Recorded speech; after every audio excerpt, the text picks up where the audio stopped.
Here's the question. Do elk act the same from different parts of North America? What about the hunting strategies? Is there a base set of techniques and strategies that will work anywhere? Well, y'all, on today's show, we have special guests Leigh Hauck and Meredyk with us as we take that discussion all the way to Canada to find out all the similarities as well as any differences from our northern elk hunting brothers. Our topic for today's show's elk hunting strategies. Is the game the same? That discussion, our ElkBros shout outs and questions from our awesome ElkBros mailbox. So my friends, pull up a chair, adjust your volumes just right, and welcome to Blue Collar Elk Hunting. Welcome to Blue Collar Elk Hunting, brought to you by ElkBros.com, with your host Gilbert Ornelas and elk hunting coach Joe Gilly. You want to hunt elk, and they live to hunt elk. Their goal is to share with you what they have learned grinding it out for over 35 seasons, doing what they love. So come on into camp and set a spell. Welcome to Blue Collar Elk Hunters.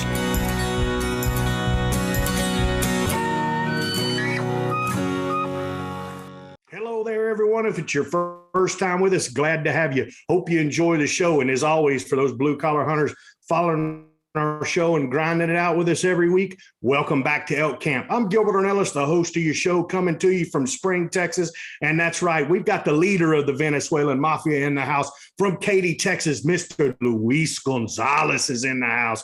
We got the Las Cruces Ridge Runner in the house. One of our elk hunting coaches, Mr. Eric Aragon. And from Cimarron, New Mexico, that's right, we got the Ninja Leroy Chavez in the house, and WWJGD. What would Joe Gillia do's in the house? And joining us tonight, a couple of our far northern brothers up in Alberta, Canada, from the two to the Arrow Broadheads. We want to welcome Mr. Leigh Hauck and Mark Meredyk. Welcome, guys. Welcome to the ElkBros show.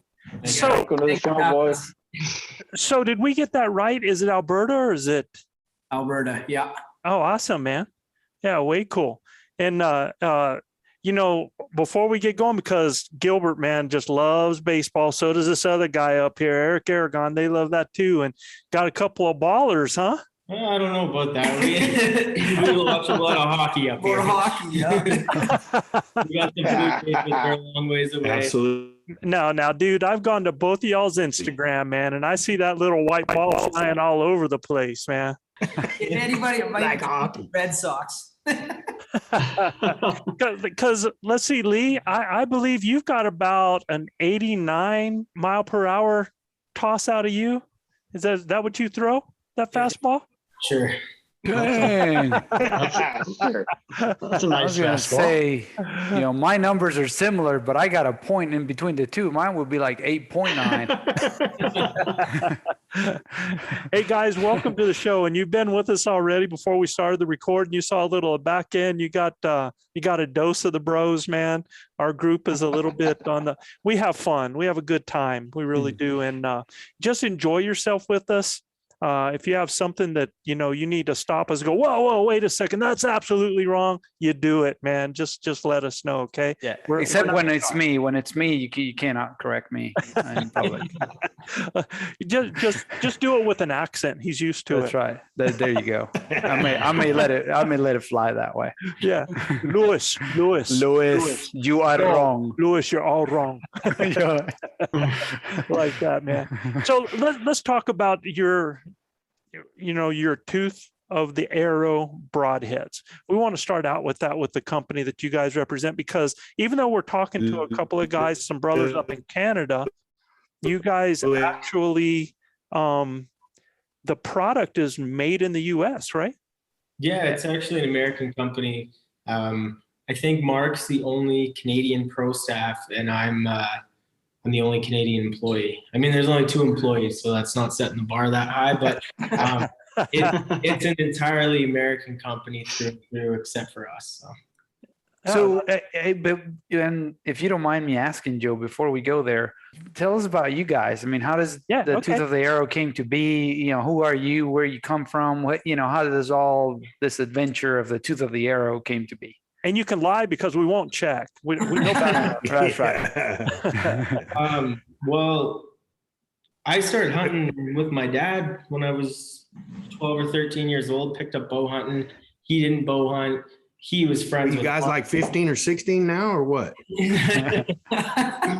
4 years ago.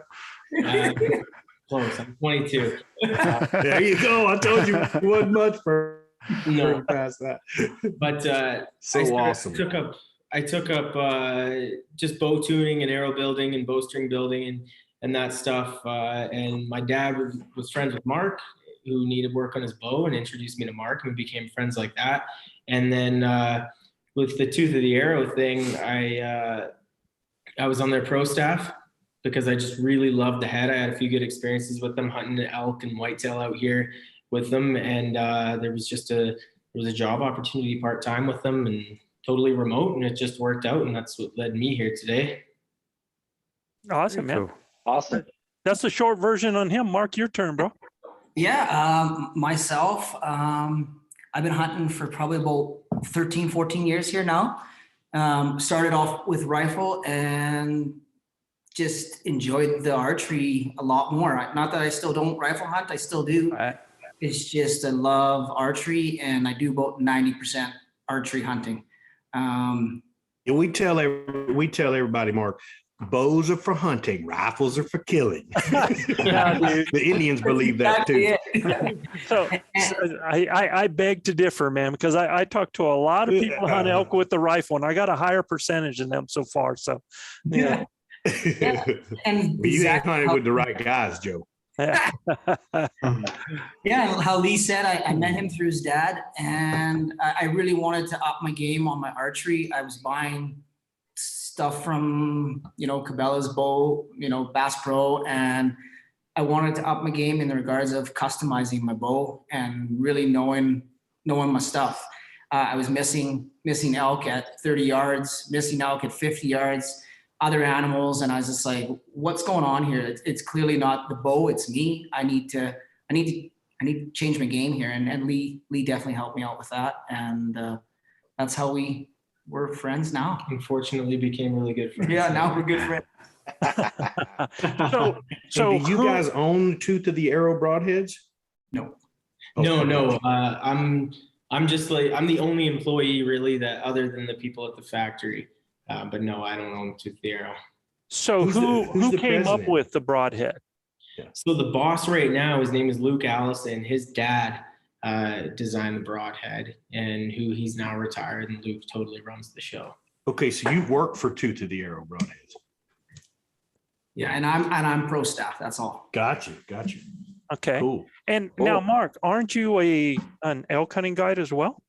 I don't elk hunt, I don't guide. I just honestly spend probably close to 80 days minimum a year chasing elk. 80 Man. days. Fantastic. Nice. What do you do for a real job, brother? He says I'm a minimum. firefighter in Oh, Calgary. awesome, man. Yeah. Awesome. So you get quite a bit of time off? Yeah, we do. Gotcha.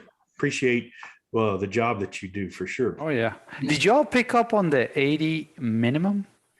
Yeah, 80 days minimum. Dude, we're doing something wrong, bro. Yeah, I know. But another job.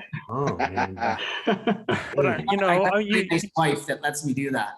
Do what, yeah. bud? My wife lets me do that. Hey, man, you need to keep her around, brother. Yeah. I got one of those that would let me do it too, but I got to make a living too, man. Yeah.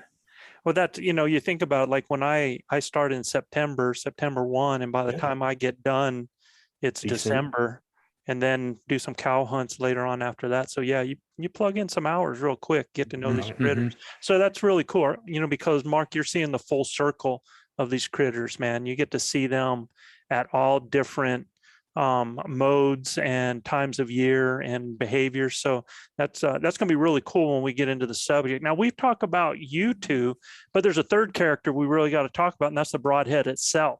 So tell us about the Broadhead, the vision behind the Broadhead. And if you want to show it and stuff like that while you're doing it, feel free.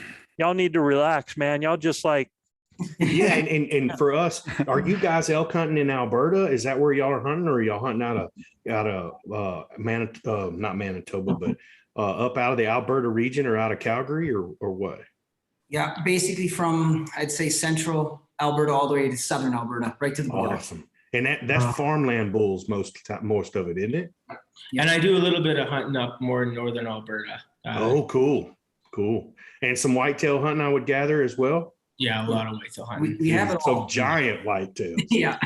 You guys, I'm super envious. A very big thing on my bucket list, come up to northern Canada and shoot an Alberta absolute giant whitetail, because they're huge bodies, man. So we're going to get into talking about that phase of it too, about when people want to, or the availability of hunting up there in Canada here in a little bit. But I really want to hear about your broadhead, man. Sure. Well, what you guys are just talking about leads us into it really well. What led me to Tooth of the Arrow, I shot them for 2 years before I ever even was on pro staff. What led me to them is that, like you guys say, the whitetails, even the bodies of the whitetails up here are so big and dense. You need something that can punch through a lot. And I'm just the kind of guy who, I don't like the risk of hitting bone. You know, you shoot a mechanical, they can do a great job, but animals move. We make bad shots, right? So absolutely. I'm fixed blade through and through. And really the vision behind the broadhead from the bosses was just to make it a simple, proven design. And the biggest piece behind the Tooth of the Arrow broadhead is the weight distribution of the head. And that's why they fly. They really are one of the best best flying fixed blade broadheads on the market, because we keep, depending on the model you pick, about 90% of the weight in line with the arrow, and that doesn't leave any room for your blades to be steering your arrow. So if you can combine mechanical broadhead accuracy with the durability and reliability of a fixed blade, that's what we were going for, and I think that's what we've done.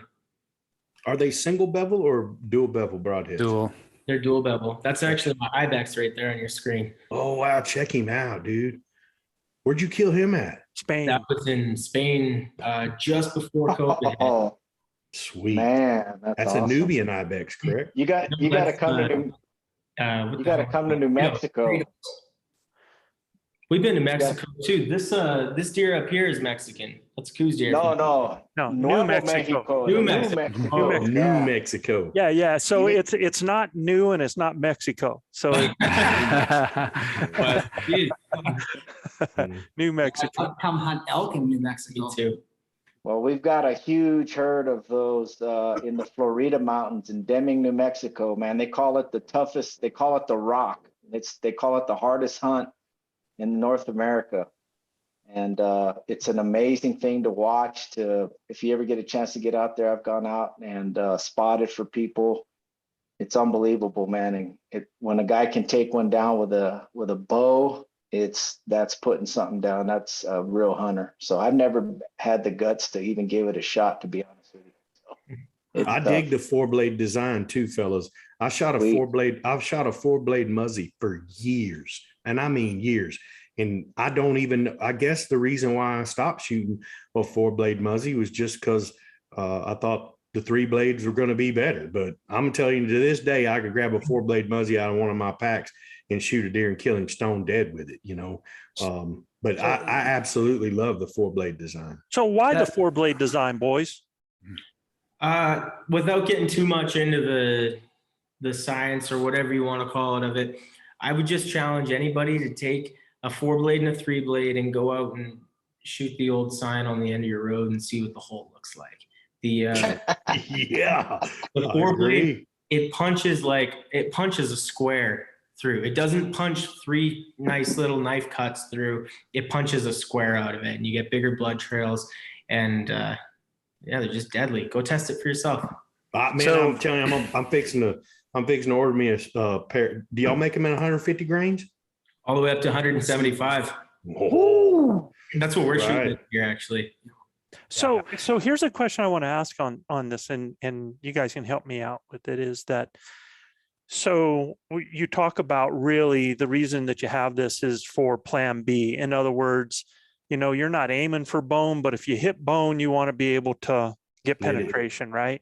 You know, from what I listen to, and we've been doing a lot of talking about this, you know, there's this thing about a 2-blade being able to get more penetration because it's less drag that goes through when it hits something like that, to where when you go 3-blade, it doesn't have a whole lot of difference. But will a 4-blade when it's hitting bone, going to decrease penetration because of the amount of drag? Yeah. That's just the question. Yeah, no, straight up, it will. You're going to get better penetration on a bone with the 2-blade than a 4-blade. And I guess all I can say regarding our company is stay tuned. Yeah. And that's awesome because, you know, I really like your answer. And that's kind of where my questions were going to go, right? I mean, you know, if you look at the 12 factors of Dr. I'm Ashby, thinking like an engineer. If you look at the 12 factors of Dr. Ashby, there's the things that you got going. I'm with you 100% fixed blade for sure. I do like the more cutting area that you have with 4 blades. Now, the single bevel and the 2-blade for heavy bone threshold is definitely better than 4 blades. But when I look at this broadhead and I think of the crossbow that my daughter shoots, I think this broadhead is going to be an absolute lethal broadhead because with the crossbow, the amount of force that goes behind those crossbows is going to be sustained, especially for a broadhead that is made in a single piece like this and so structurally strong. It's going to be perfect for that. And the other thing is like when, you know, when a broadhead like this makes contact, because of the amount of blades it has, it will immediately stop rotating on contact. And that's probably going to slightly reduce your ability to penetrate. Again, if you're shooting a crossbow, doesn't matter, right? Yeah. But unless you hit something solid. When they talk about having a square though, Luis, when they talk about that, to me, it'll be a hole like this. But the reason that you saw on their webpage square instead of the 3 is because it does get a little bit of torque when it goes. It will have a little bit, but it will stop. Like the arrow would immediately stop rotating as soon as it has contact because it doesn't have the single bevel is what's going to allow you to continue to make that rotation. So right? that broadhead in a single bevel might continue to rotate is what you're saying. Single bevel and 2-blade, I think. And 2 blades. There's pretty much no argument that a 2-blade single bevel broadhead is the best penetrating head that can be bought. I don't think that, other than a field point. But so they talk about Dr. Ashby's, and I'm going to talk about Dr. Bros, man, in that, you know, one of our things that we're really big about is number 1, getting 2 holes. And number 2, so that we have a great blood trail.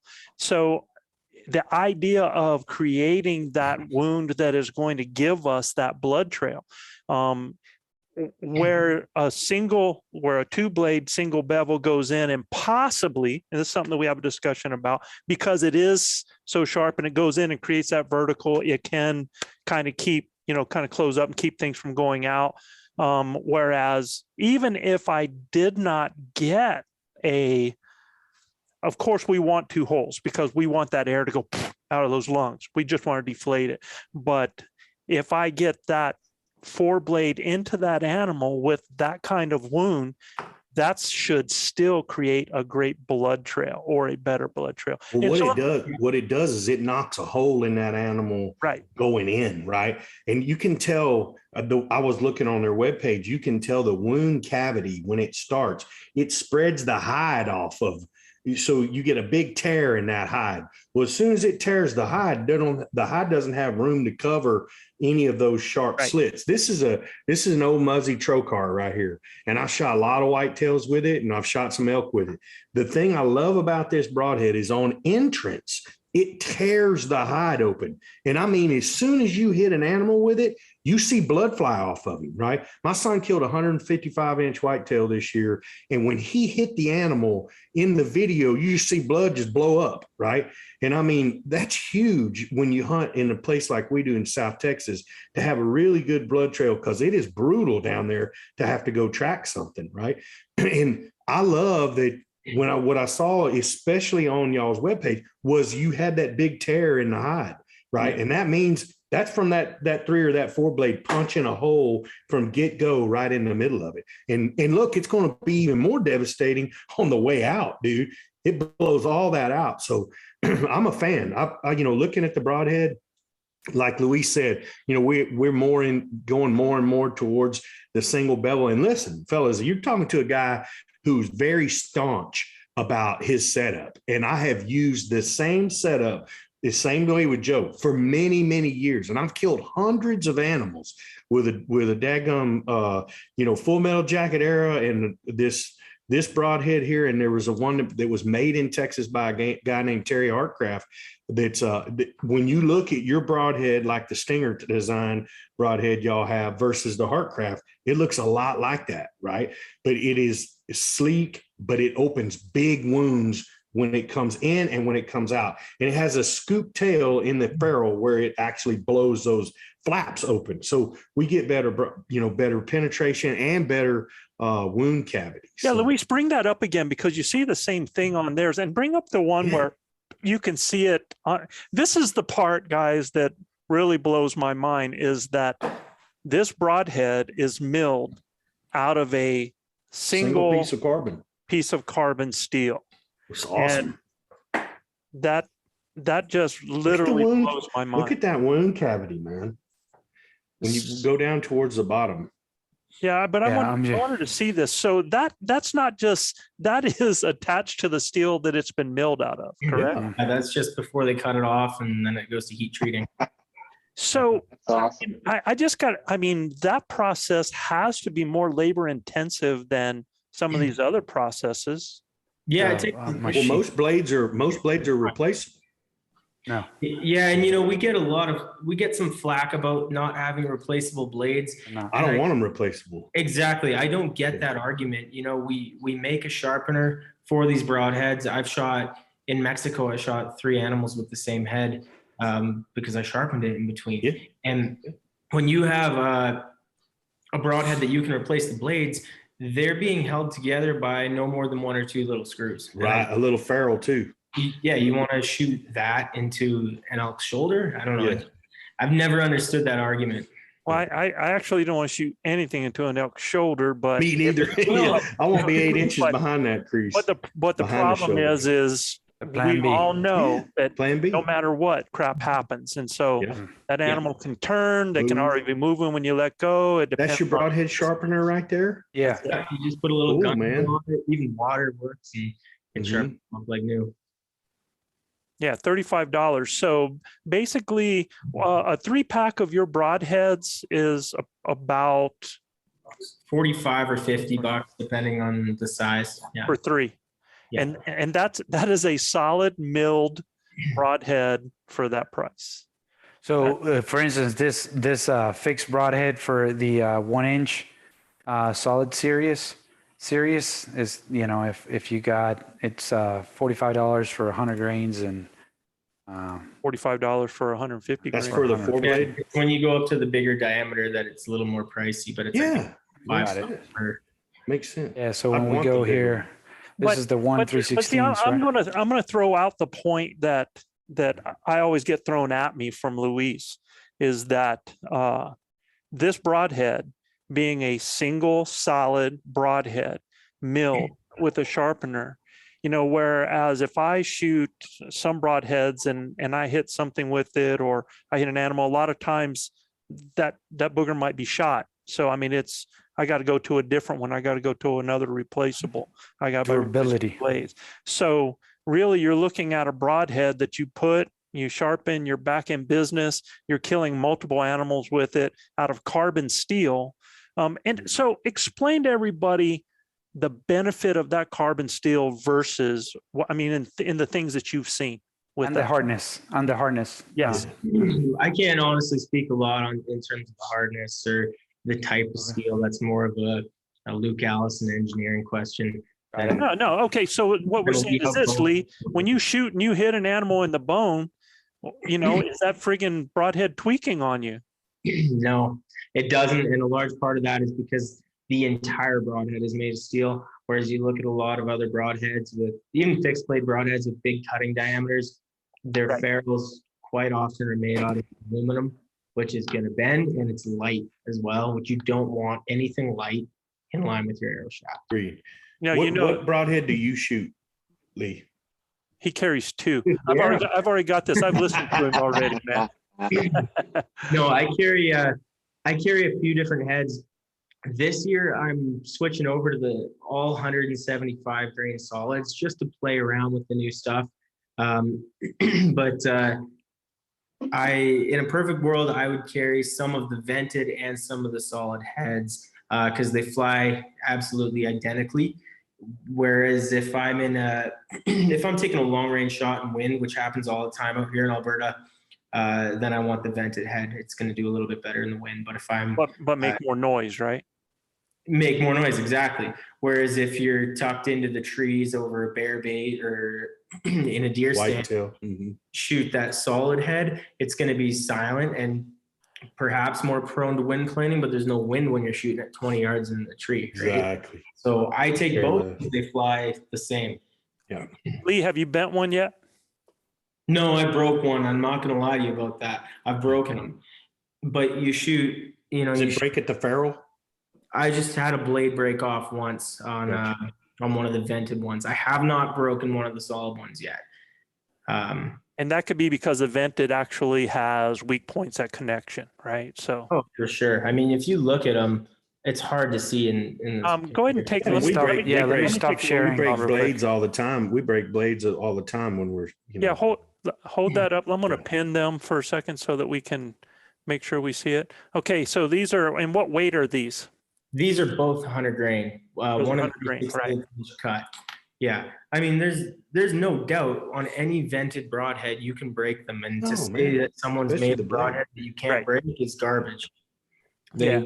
They will break. I mean, you're shooting a 400 to 600 grain projectile at 280 feet per second. Things can break. You know? Yeah, so have you bent them so you can't use them again? No, I've never bent one. I've had Mark? one. break a I blade. never bent, but broke a blade. Okay. And that was it. But so that's. You hit bone when you did it, or do you think you hit a rock when it came out? Rock. Yeah, and I think mine was definitely big stump. Big stump. Okay. Yeah, and look, Big hard you know, wood. there is no immortal broadhead out on the No. market, right? I mean, so No, I mean, absolutely. what you guys are talking about is absolutely, like, you know, it's I great. will tell you, And there I are a lot love, of companies that- Go ahead, yeah, Louise. and the Rockwell harness is between 40 and 45, which is That's pretty good. decent. So I just found it on y'all's website, and you know, it's heat. Every broadhead is heat treated as well. So pretty cool, guys. I mean, I really like your transparency and honesty and straightforwardness towards the broadheads and every trial Absolutely. and everything you guys have done. That's pretty cool. You know, What's your no warranty? no look BS in here, and that's awesome. What's their warranty look like on a bent ferrule? Oh man, they're talking like their warranty here. You can just put in a claim and get 100% refund guarantee, right? Yeah, you have any problem, Luke Allison will take care of you. Gotcha. He's a good guy. And where are they out of here in the U.S.? Where's that shop? So Luke lives in Florida, but he's from Minnesota. All the factory and all the broadheads are manufactured in Minnesota from steel sourced out of Chicago. So everything is 100% American right down to the plastic and the packaging. So that's American carbon steel, not Chinese carbon steel. There Correct. you go. Oh, I like that, boys. So I think where can people go? Is it toothofthearrow.com? Toothofthearrowbroadheads.com. Okay. Yeah. Long name, but check us out there. We're in a lot of shops. We're in probably 250 shops in the States at this point, if not more. And if we're not in your shop, tell them you want us, and we'll get in there. Yeah. Sounds Hey man, real quick geek facts here for me. How heavy is your arrow? My arrow is almost exactly 600 grains. It's 597. And mine's I just weighed it right now, 487.3. All right. Yeah. So Luis loves Leigh, and he's like, Mark, we can work with you. That's what he did. I can see it spinning in his head. He's a little light. It depends. It depends. I mean, you know, Mark, how much are you drawing? 60. Yeah. So, I mean, there you go. That makes sense. But every day. I'd like to go 70, but I had the same thing. I had shoulder surgery and I had a full bicep tear and a full You know, label. man, look, 100%. I'm gonna tell you right now, man. My son shoots 55 pounds and absolutely annihilates animals at 55 pounds. I Man, mean, this absolutely right here, kills the heck 49 out. pounds. Do what? This muskox right here, I killed at 49 pounds when I was 15. I think Logan killed 15 whitetails before he ever crossed the threshold of 50 pounds. Yep. I mean, he shot a little mission menace bow that I think his first whitetail was at like 41, 42 pounds, blew through him like it wasn't even there, you know. Elk are totally different than whitetails or smaller game, but y'all's whitetails up there like shooting a baby elephant. I mean, they're daggone freaking rock stars. And I want everybody to know too that, well, Mark, how many elk have you taken I would say 8, I believe, in the last how many years? in 13. That's awesome. Not bad, man. That's really good. Really good. And I don't know if everybody knows, but Leigh, you're working on the slam, aren't you? Yeah, I'm shooting for it. Super Slam in North American. Yeah. So how many Awesome. animals have you taken? I have 9 species with a bow out of 29. I've had I should have more, but things don't go right. sometimes. That's bow But, hunting. I got a third of a Super Slam so far, so I'm working on it. That's awesome, man. Congrats, man. That's pretty impressive, dude. You got a coos deer already, don't you? Yeah, that's my That's a huge deal on the. I mean, that's probably the hardest one.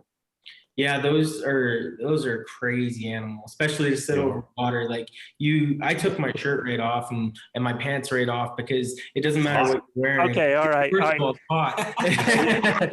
Yeah, you down in Mexico, again, you weren't and you? Luis have similar qualities. We're just going to leave it at that, man. So you got to let me finish so this doesn't sound weird. Point being, We'll allow you to what you're retort. wearing, they're so skittish, they'll hear any fabric rubbing. Like it's just unbelievable. Yeah. That's So- cool, man. Congrats. That's awesome, man. That's I'm anxious to talk with you guys and get into our elk portion of this, the broadheads. And I'll tell you guys, just talk to your guy there. I'd really like to see our arrow guru do some tests on your broadhead and see what we have out of that. And Well, Some this big arrow hogs up guru's here. already got them coming, so I've already ordered me a set of them, baby. So We got some awesome. big hogs here to test them on. yeah, we Look, a I don't know if you guys target-rich ever- environment. Yeah. I don't know if you guys have ever hunted wild pigs, but they probably as hardy of an animal that you could ever shoot with a bow and arrow. They've got a big like shield, a plate on their shoulders that are, I mean, almost impenetrable to a lot of subpar products. I can tell you that. You shoot a mechanical at one, you won't even get through the plate, you know. And I don't care if you're shooting 70, 80, 90 pounds, man. You got to hit them in the right spot. And they're kind of the litmus test for us to look at, you know, Luis and I have been, and I'm telling you guys, I've been a staunch supporter of what I've shot for many years. But I went over to my brother's house right over there to Luis's house, and he put me through the whole ringer of diving in to setting up the very tuned arrow to my bow, much like you do, you dial in a hand load for a rifle, you know, and from the knock tuning all the way into arrow tuning, and then finding a broadhead that we wanted to try out. And look, I'm not settled on the broadhead yet. So the arrow part of it, you know, it's a lock, right? For whitetails, probably not a real bad thing. And for pigs either, I've been shooting a wasp traditional. I'm just okay with the blood trail, but not really. I've shot, you know, the Muzzy Trocar, which has acted the best out of it. And it's a crossbow type broadhead. You have to get it to be able to shoot 150 grains. But we've both been looking. Luis probably got, how many different broadheads you got in your case right now? Oh my God. I don't know. 7, So 8. I don't I know. probably got 7, 8 different kinds that, I mean, we're going to be throwing down the rest of this summer, and then we'll lock on one. And Well, look, I'd I like like you what you guys when guys you got do going that. on. when you do that, Gil, I'd like for you guys to really kind of maybe even do a little recordings of that so that we can give that to our viewers and listeners and Sure. let them see what's going on as well. Right? Well, Luis had an unbelievable weekend. Okay. I mean, dude shows up and like the hogs are all read the script, man. I don't know what he killed, 25 or 30. I mean, the first morning, I shot first evening, 6 in kills 2 like days. 4. He kills like 4 in the first 24 hours, you know? Yeah. And we're not talking about no little bitty Pasquale pigs, man. We're talking about 150 to 185 pound behemoths, you know, that they can flat put the bacon on the table. So, And I don't mean to put you on the spot, boys, but for our listeners here, do you guys have any kind of promo codes that you use that for discounts or anything like that? There's always codes coming out. Subscribe to the newsletter. Luke's always sending them out. That's not my side of the business, but there's always free well, it is ours, and we'd like to get with Luke and talk with him. Yeah. Sure. So if you guys can talk and find out if there is one, I'd like to put it in the show notes. So everybody that's listening, make sure you check our show notes. That way you can possibly try out. Check this out. They got something cool going on. When you log in for on their webpage for the first time, it's got a deal where you can, put your email address and then you can spin the wheel and the wheel will give you either a discount or free shipping, or you can even win a free 3-pack. So you can do that. And then if you do it again, because I always like to test all these algorithms, then you can put in your phone number and do the same thing and then get another spin at it. So it's pretty cool. Yeah. Awesome, man. All right, Gilbert. See why we got him, why we keep him around, boys? I mean, this cat is on it like a rat on a dadgum Cheeto. You know? Yes, he is. He's the man. Always. Yeah, fellas, we're excited about looking at the Broadhead. It looks fantastic. I promise you this, when we get them in our hands down here, we're going to put them to use. Joe, before we move on, I know you got some questions from our ElkBros mailbox, but before we dive in, how about an update on the ElkBros Adventure Hunt, guys, and to hunt with the ElkBros giveaway? Yeah. So, man, this is it. It's so cool. We are having our Hunt with the ElkBros giveaway.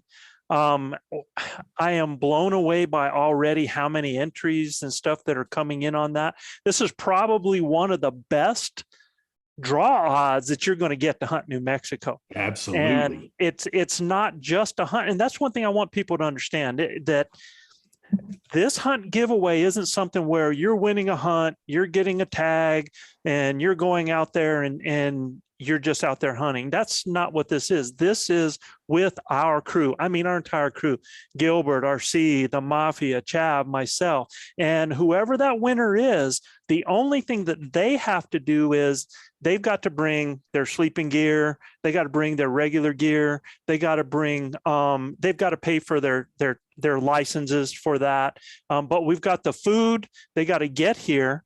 But during this hunt, they are going to be having hunt experiences with all the bros, hunting with us. You're going to be coached the whole time. And prior to the hunt, our success team will be coaching them prior to the hunt as well. So that means that they will, just like I did with the guys from Hunt Wars, it's almost the exact same thing where we contact them.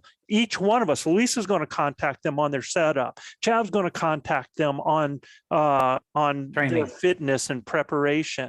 Gilbert's going to contact them on failure points to avoid. I'm going to be contacting them on their calling and their setup. So they're going to be getting lists coming at them that are our ElkBros recommended lists for different things on what to bring, on different types of foods, on different sleeping gear. So you're going to be set up and hit camp, man, running from the beginning. And it's just really exciting. And to enter this, you can go read our official rules for all of our entry on that. And you can find that on our website. Now you can get to it by going to elkbros.com/hunt, just HUNT, or you can go to elkbrosadventures.com and you will come in and learn something about our whole process. But this particular hunt, to enter, all you have to do to get an entry, you get one entry for signing up for a subscription for a year to our ElkBros Base Camp online elk hunting course. And that gets the ball rolling right there. That is so much. That's 40 years of information in that's going to prepare them, man. And then the other way you can enter, you get an entry for every time you buy a gift card for somebody else to get the academy. And the goal of that is we want to spread the knowledge. We want it to get out there. We want to look, we talk all the time about our community and about our role as hunters. And one of our huge goals is to create not only successful, but ethical, responsible hunters out there that understand the etiquette and that understand how to be respectful of that animal and other people in the woods, and to take care and be the most effective elk hunter that they can. So in doing that, this whole thing just makes for a better program, better environment for all of us out in the woods. So that's our giveaway. But we also have our ElkBros Adventure Hunt that we are going to have a maximum of 4 positions, 4 openings in which you can purchase that hunt to be coached by ElkBros coaches. And some of our group, I'll be there, RC will be there, Gilbert will be there, Chav will be there, and we'll have a couple of our new ElkBros coaches in camp as well. And at the time that's going on, shoot, Eric, you guys are over at Hunt Wars coaching those guys. So we have ElkBros coaches in different parts of the state working with hunters to help them be successful, not to call animals in for them, not to do the work for them. We are not enabling, we are empowering. So our goal as coaches is to be that on the shoulder coach, coaching them through their calling. Now, can we do a team type calling thing? Heck yeah. And that actually helps them learn what to do with somebody else. But we are not on that front line, setting up and just saying, here's what you're going to do. We are teaching them to make their own decisions, to be self-sufficient, so that after we're done, and this is what's so cool about our hunt, the ones that are coming to the ElkBros giveaway hunt, they're going to be with us from September 1st to September 10th. And actually it's the 4th to the 10th. Sorry. Yeah. But that hunt goes all the way through the 14th. If they want to continue hunting, knock your lights out. Get after it, man. They've got the skill set. So rock and roll. So we want to develop confident, self-confident elk hunters out there, man. And that's what's so different about what we do is we are not guides. We are mentors, we are coaches, we are teachers. We are empowering you, not enabling you. Yeah. So kind of on a side note, I guided a guy on a rifle hunt this year from New Mexico, and he approached me later on and said, "Hey, would you mentor me? And I want to learn how to bow hunt." So I've got a guy here in New Mexico, David Glass, and I committed to him for the first 10 days of September. We're either going to be hunting in New Mexico, we applied, or we're going to Colorado. But my job is to do exactly that. I'm going to be coaching him, taking him through the course. We shot today. We've been working out, just getting ready, but I'm kind of doing it on my own, but it's my way of giving back because I totally believe in the course. And I just, I want to be an ambassador for hunting and getting people, getting that learning skill, even though I can't do it with you guys, but that's what we love to do. We want to coach guys and that's been Joe's vision the whole time, man. When we started ElkBros long days back, he was like, man, I just, Joe's a coach through and through. And I would say myself as well. We're coaches, man. Oh, yeah. That's what we really love to do. I've coached baseball and softball for over 30 years. I've been coached by some of the best coaches in the country. My elk hunting mentors, you're looking at them. I mean, these guys are the best of the best, and what's really cool is I believe this, if you give a man a fish, you'll feed him for a day. But if you teach a man a fish, absolutely, you'll feed him for his lifetime, So that's kind of where our passion is. This has never been done, fellas. We're reaching out there, trying something brand spanking new. Our goal is to have elk hunting coaches in New Mexico, and then look out. Got Mr. Guy Duplanches up there in Colorado. We're looking to have a cell in Colorado. We're gonna be like, the traveling wheelberries. We're gonna have sales in every state. We're gonna lay roots down in New Mexico because that's where our heart's at. But man, I mean, if guys want to elk hunt in Montana, Idaho, wherever it may be, we're gonna have coaches ready, willing, and able. Alberta, Canada, whatever it's got to be, man. We're gonna have guys ready to handle it. So that's our passion, fellas. Yeah, and where it comes from too is, and I was just talking to a buddy of mine that's going to do some insights editions with me, Clint Whiting from up in Colorado. And when you have a coaching mentality, you attract a lot of people that are like, will you come and hunt with me? And there's just not enough days in September for all the people that like that. But if I can reproduce myself, and that philosophy and that knowledge and put that out there so that we can spread those cells, then we can meet a need that's out there for these people that really want to learn it the right way. So that's the goal. It's revolutionary.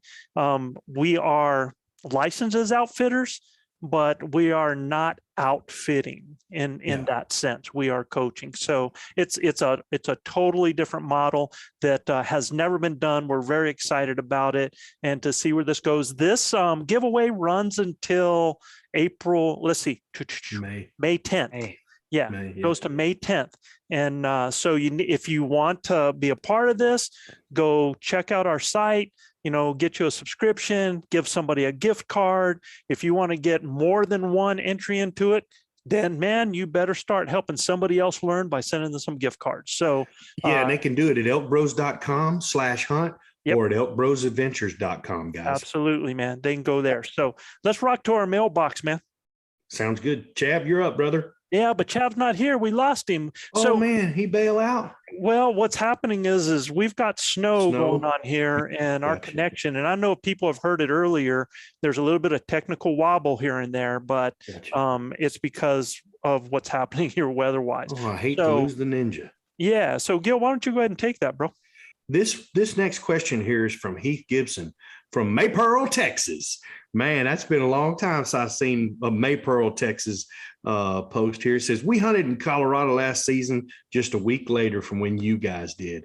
We found lots of vocal elk. Wow. And just very call shy. My question is, how was the calling early? And what was your technique? Yeah. Whew, that's pretty simple there, Joe. Uh-huh. I'm gonna let you hit it. Well, it just kind of depended, man. There wasn't a whole lot of talking, but there were times when we had some elk going off. The day before the season opened, I called in a bull that just started screaming and ran in on me like, he was on a rope, and that was the wrong day. I didn't want that happening. That's the one I ended up killing. Yeah. Yeah. Luis thinks that's the one he ended up killing. And then I ended up killing one Luis called. That's right. Yeah, it's crazy, man. Because we looked at the horns and we looked at the animal, and 100. It is the exact bull you called in, Joe. Yeah. Luis's horns. Well, he was running around, go kill me, so look, what? I don't discriminate. I'm going to tell you right now, when we got there were certain sections of where we were at where early in the morning and late in the evening, bulls would fire up a little bit. Mm-hmm. But man, once the pressure got on them, they really got quiet. I mean, Chab even had them coming in on water sources. And normally when they get out of a water source, they're going to bugle or something like that. But they were very silent, like not even really herd talking or anything when they came in there. So our technique is the same technique we always calling. Yeah. And I mean, they're still the fact that they don't answer doesn't mean they won't come in. Right. Absolutely. Yeah. So, my bull made one sound that I killed. My bull made one sound.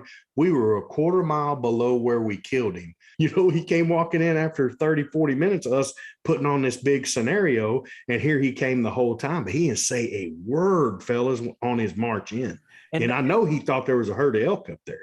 And that's actually one of the reasons that we really like early season, y'all, is that there's a lot of hunters that give up in the woods. They just start moving too fast and they'll just get through an area.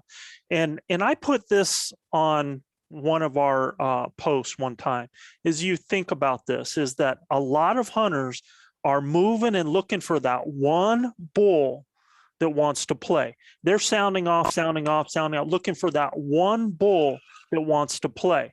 So think about this, man. When you go through an area, let's say there's 20 bulls in there, and you're looking for that one bull that wants to play. That means that if one of 20 bulls is what you're looking for 5% of the bulls that are in that area. And if it's 1 out of 10 that you're looking for, then there's 10%. Yeah. But if 95% of the hunters are hunting that way, and they do, if 95% of the hunters are out there looking for 5% of the bulls, man, think about that. That means 95% of the hunters are out there hunting for that one bull. And that leaves 90% of the elk, of the rest of the elk, for the rest of us, man. Yeah. So one of our favorite things to do, and I'm going to ask our, and we're going to get into that even more here in a little bit, but you know, one of our favorite things to do is to move through and sound like a small group of cows, a cow with a calf, or because we're doing mews, because we're doing herd talk, or we can even sound like it could even be 3 bulls that are mewing when they're going through. So here's the thing that is going to bring elk to you, either their herd mentality or their desire to breed, right? So when I'm moving through and I'm sounding like cows, man, I've just hit both of these, right? Yep. So, but we move very slow, and Luis and Manano were really good at moving through while they were doing the cow talk, and then just stopping every now and then and listening.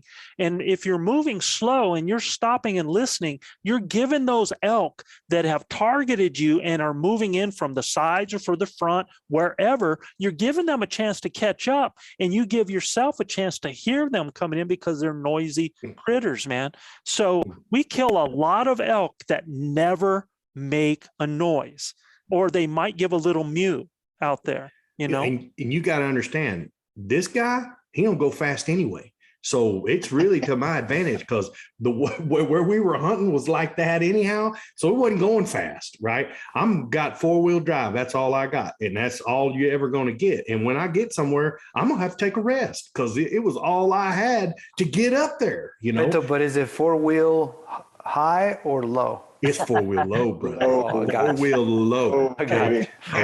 Like I said, it took RC, myself, and Brendan. And look, I'm kind of the anchor. But it took us, and at one time, I mean, Brendan did have a broke foot. At one time, Brendan looked at me and goes, "Why, bro? Why are we going in this environment?" I mean, it was horrible to get up there. It was brutal, but I'm like, there's elk up there, man. Them Mexicans found them elk up there. We got to go, We did. I said, they found 1,600 feet. And listen, dude, I'm the same way with bass fishing. Joe's really broke this down for me. We're a whole lot easier because I'm a fishing guy. I come from a real big fishing background. But for me, you didn't have to tell me where fish were. If you were catching them over there, I guarantee you, I'm going to go in there and catch them, right? I mean, that's how my mentality is. And my uncle taught me long ago, you never leave fish to find fish.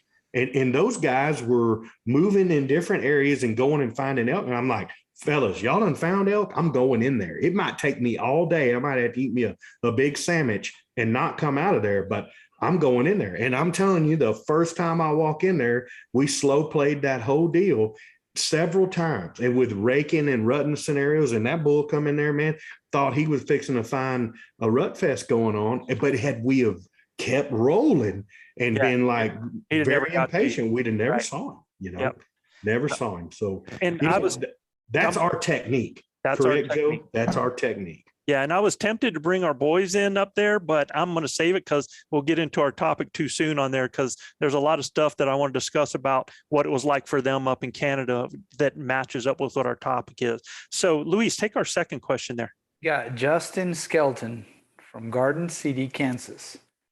And he says, in episode 97, you guys discussed layering systems from a question in the mailbox. I was curious on how you guys feel about short-sleeved shirts, face mask, face paint, and gloves. We put all sorts of time, money, and effort into blending in, but how much coverage does a guy actually need? So it's really about how well you use your cover too, right? If you're out in the middle of the wide open, I mean, there's a whole lot of different things that you probably want to do. We don't hunt elk like that. So, I mean, we hunt elk in the thickest parts that we can find. And Wind in your I'm gonna tell face you and guys, sun in the back. Yeah, wind in our face, sun in our back. I wear a face mask, a gator, a neck gator where I can pull it up. And I don't wear gloves. I absolutely abhor them. Can't wear them, can't bow hunt with them. I got to be able to feel everything from my release to my bow hand. And I've never had an animal alert on my hand or anything like that. And Joe will tell you, I'm probably the best at layering there is, because I got one layer and one little outer layer, and the rest of the time I'm burning up. So it don't matter how cold it is. Hey, Leigh and Mark, how do you guys feel about the whole camouflage thing? It's tough. Alberta's very how would you say it, Mark? We have a lot of different environments here. We have environments where you're hunting Same out here in New Mexico, bro. Yeah. Right. And parts where you could be 10 yards from them and you can hardly see them. My experience with them is that when they see you, they're going to see you if you have camo or not. And it comes down to environmental factors. I don't know. What would you say, Mark? Yeah, I think I'm running the same kind of thing. I got a face mask. I do my due diligence. I don't wear gloves. But when you're making calls, they know you're there. Yeah, exactly. If you're in an orange, if you're in black, if you're in a camo pattern, yeah, like I get it. Like there's some camo patterns that really blend in. But like if you're positioned properly, either behind some nice shrubs, a tree, and you're not downwind of them, they know you're there. They're looking for you. So it's really the movement. Yeah. It's movement and wind. Yeah, like the camo, I get it. It's good. I wear it too. So I'm not saying don't wear it. I'm saying I don't think it's a massive factor that we all play, like the paint. I don't wear paint on my face. I can't stand it. So I'll put a face Anna wears on. Lipstick, yeah. and cologne and a shower curtain, and still kills elk. Yeah, he does. It's crazy, man. So no, I'm not for it. I've shot many animals in plaid and red plaid, so it's not. You guys wear fleece? Y'all wear a lot of fleece? I wear a lot of fleece, man. I love fleece, especially bear hunting. I love fleece. One thing I like to remind people of sometimes though is, you look at your Sitka and Kuyu, and you got to remember that those companies, unbelievable camo, they're sheep hunting companies at the end of the day. And, Mark and I, we've done a lot of sheep and goat hunting as well. And that camo really shines in that environment. But when you come to things like hunting elk and whitetail, that's not what that camo was designed for. It has great utility there, but it's just something to keep in mind. One of the best elk killers I know, I've never seen him in the bush without a cigarette in his mouth.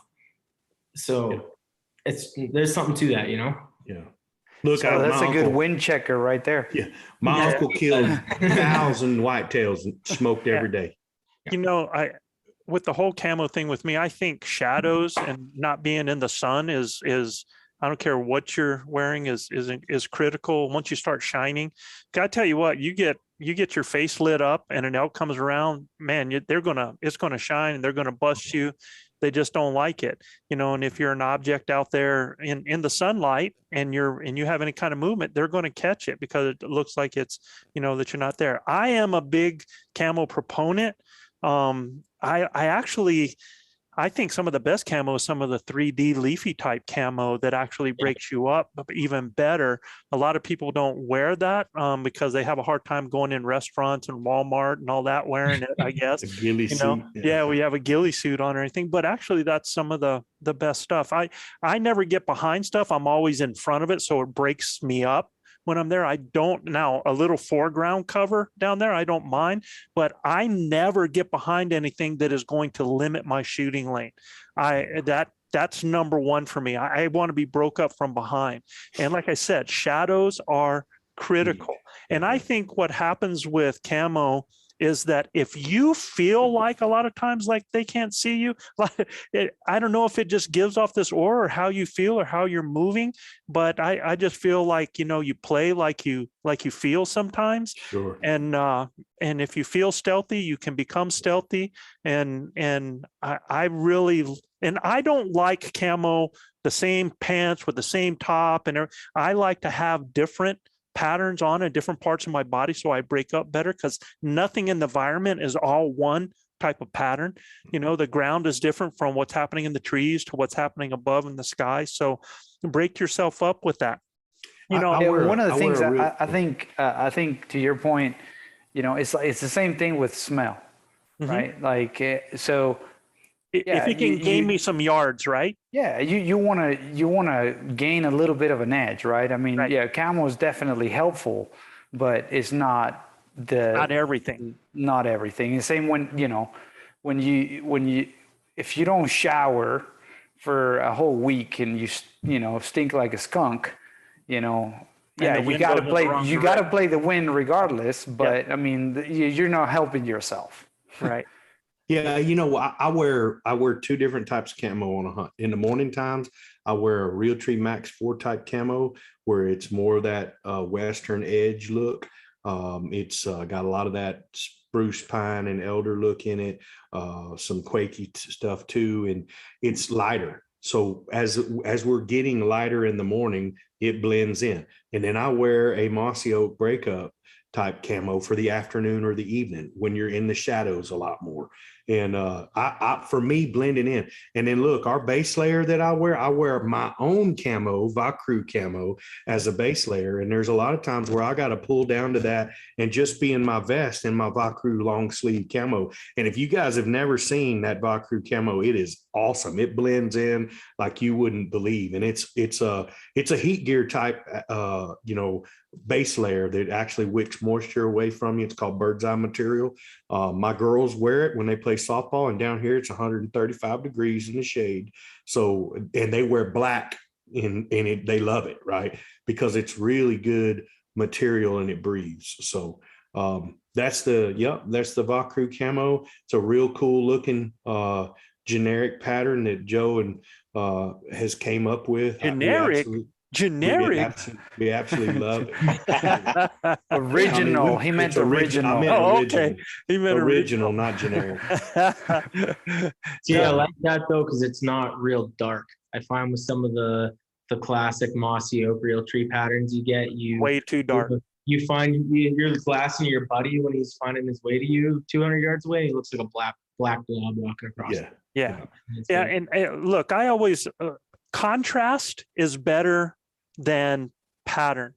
Contrast, man. So you want something that is going to have the lights and the darks, and we use an artist squint test to check our contrast. And what I mean like that is, if you just go ahead and get snake-eyed, like squint your eyes, it'll darken what's in front of you, and it'll really accentuate. It'll make the darks darker so that you can see the difference between the lights and the darks. And I'm gonna tell you right now, in South Texas bow hunting, that stuff is unbelievable, brother. And if you squint your eyes and look at it, man, that's the thing is, you know, if everything turns black, that's not a pattern you want to be in, because you're not going to break up out there. So I think contrast is the most important out there when you're doing that. And then having something that as it gets farther, it doesn't meld together in something black, right? And that's what I see with some. Yo, Eric. Yeah, I like all the points you guys are making. I'm a little different about, I really don't care a whole lot about my pattern. Pattern. I mean, I think they all work, but I'm more interested in the gear that I buy is gear that's gonna, number one, it's gonna dry fast, it's durable, and if it's gonna keep me dry, I don't want to be wet, I don't want to wear cotton. Sometimes I like cotton, honestly, if it's not gonna rain in summer, it cools me off, but I like stuff that's pulling that moisture away from my body, because then the cotton too will start to smell. Yeah. So I think about it like, what's it going to do when I'm out there? If I'm on a 10-day hunt, is this pair of pants not going to wear out? But yeah, they're all good points. Everybody's got their piece, but I think the other thing too is you don't have to buy the most expensive stuff. No, man. absolutely. Mine doesn't cost that much. I Yeah, promise you can go to Walmart, you can go to different places, and they got all these blends of things like that. But whatever it's your movement, it's the wind, it's staying in the shadows, it's using the cover behind you. It's a combination of things. But yeah, you can go nuts and just buy. And I mean, it's if you can quiet. afford gear, yeah, at quiet's a quiet. big one. Absolutely. Huge. It has to be Good quiet. points though. Yeah. I like what Great everybody question said. from Justin, for sure. Very, Yep. very great question. All right, Gilbert. Guys, well, you know what's time it is. Shout out. It's time for our Shout Elk Bros shout outs. Shout out. If you're new to our show, this is a shout out to a few cities with the most listeners topping our charts this week. And we're going to give those shout outs to those people who have given us incredible reviews on Apple Podcasts or iTunes. Taylor Graham from Powell Butte, Oregon. He's gone through, get this, y'all. He's gone through all 156 episodes since January. Wow. Yeah. He says he works in a shop alone. He must be making a tooth of the Arrow Broadheads. He works in the shop alone, man. So he has plenty of time to listen. I'm like, this dude's got to be like, I don't know. Awesome. That could be dangerous, man. It really Yeah. could. So, and then Justin Gotham out of Maupin, Oregon. Justin loves the passion for the woods and hunting, he says. And then we got one, and guys, I really wanted to make sure that this came out and people heard this, because I don't know that people believe that, if you send something in, we tell you to send in a review. Let us know if there's something that you don't like. And we got one from Troy H. Troy gave us 5 stars, and he says he loves our elk content, but the dude keeps it real, and he says he skips the first 30 minutes of listening cities and such that he's not interested in hearing, the stuff that we're getting ready to do right now. Yeah. He says he continues to listen for the wealth of knowledge, but he'd like to see us get back to the old episodes where we get straight to the talking points. And I'm not sure which episodes he's talking about, dude. I don't know. I wonder if he's went through all 156. Yeah, but no, first of all, Troy, thank you for the review. Thank you for keeping it real. We love hearing that. And we had those discussions internally. You know, it's super fair. And the good thing is, though, there is the ability to skip forward to do all of that, what he's doing. Man. So no, we appreciate that feedback for sure. Yeah, and that's where I'm going to give it, out there, is that, Gilbert always says it's better to have it and not need it than need it and not have it. And, Absolutely. again, this is our elk camp. We had a great time with the boys when they came on. We've burned a lot of time on this podcast already talking to them about what they do, but y'all, that's content, man. Yeah. That is valuable content right there. And maybe you don't think the cities are, but let me tell you what, to these little towns, I'm from Cimarron, New Mexico, population 900 and something. And for somebody on a show to say, thank you and salute to you would mean a ton to me. And it's nice to be appreciated. So that's why we do this. We're going to continue to appreciate them. But Troy, man, thank you so much for your honesty. Yeah. We love the honesty, man. So we're going to get started, man. We're going to get started with our shout out to the city. Chab's not here, so I'll take care of this. This week's top listening city is located in the San Fernando Valley and lies in the Vertigo Mountains. When I heard that Vertigo, man, I got dizzy as soon as I heard that. Verdugo.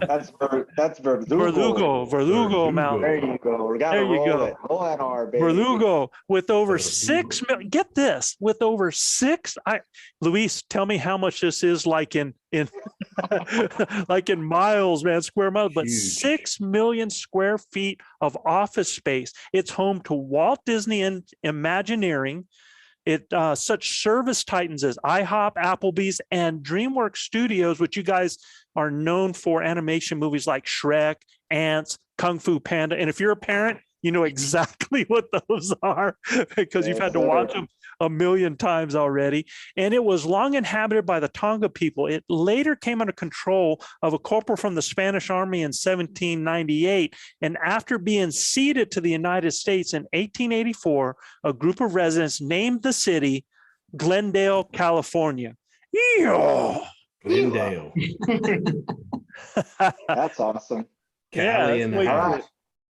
Yeah, very much so. So this next city it's really interesting because it's called the gateway to the Olympic Peninsula because of its proximity to the southern end of that peninsula and then the Olympic National Park.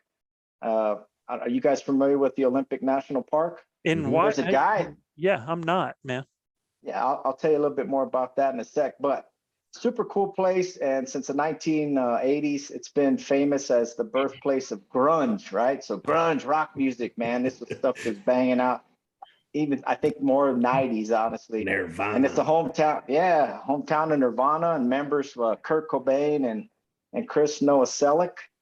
It was also named after a Scottish fishing port. So it's home to something really cool, but it's a ship, a tall ship called the Lady Washington, and it's a replica of the original.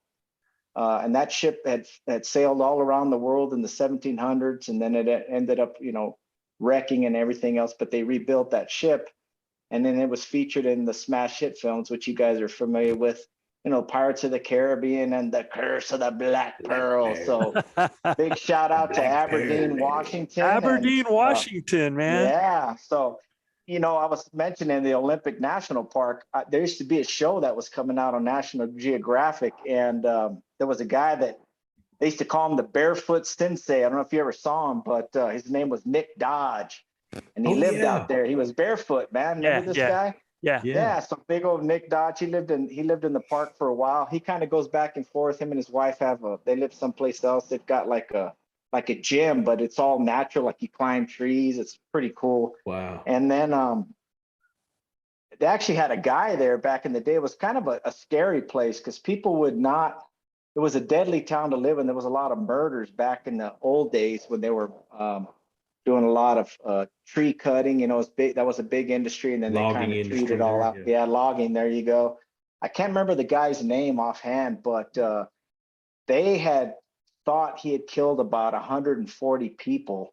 He worked in a bar and was preying on these migrants, but they ended up convicting him of 2 murders.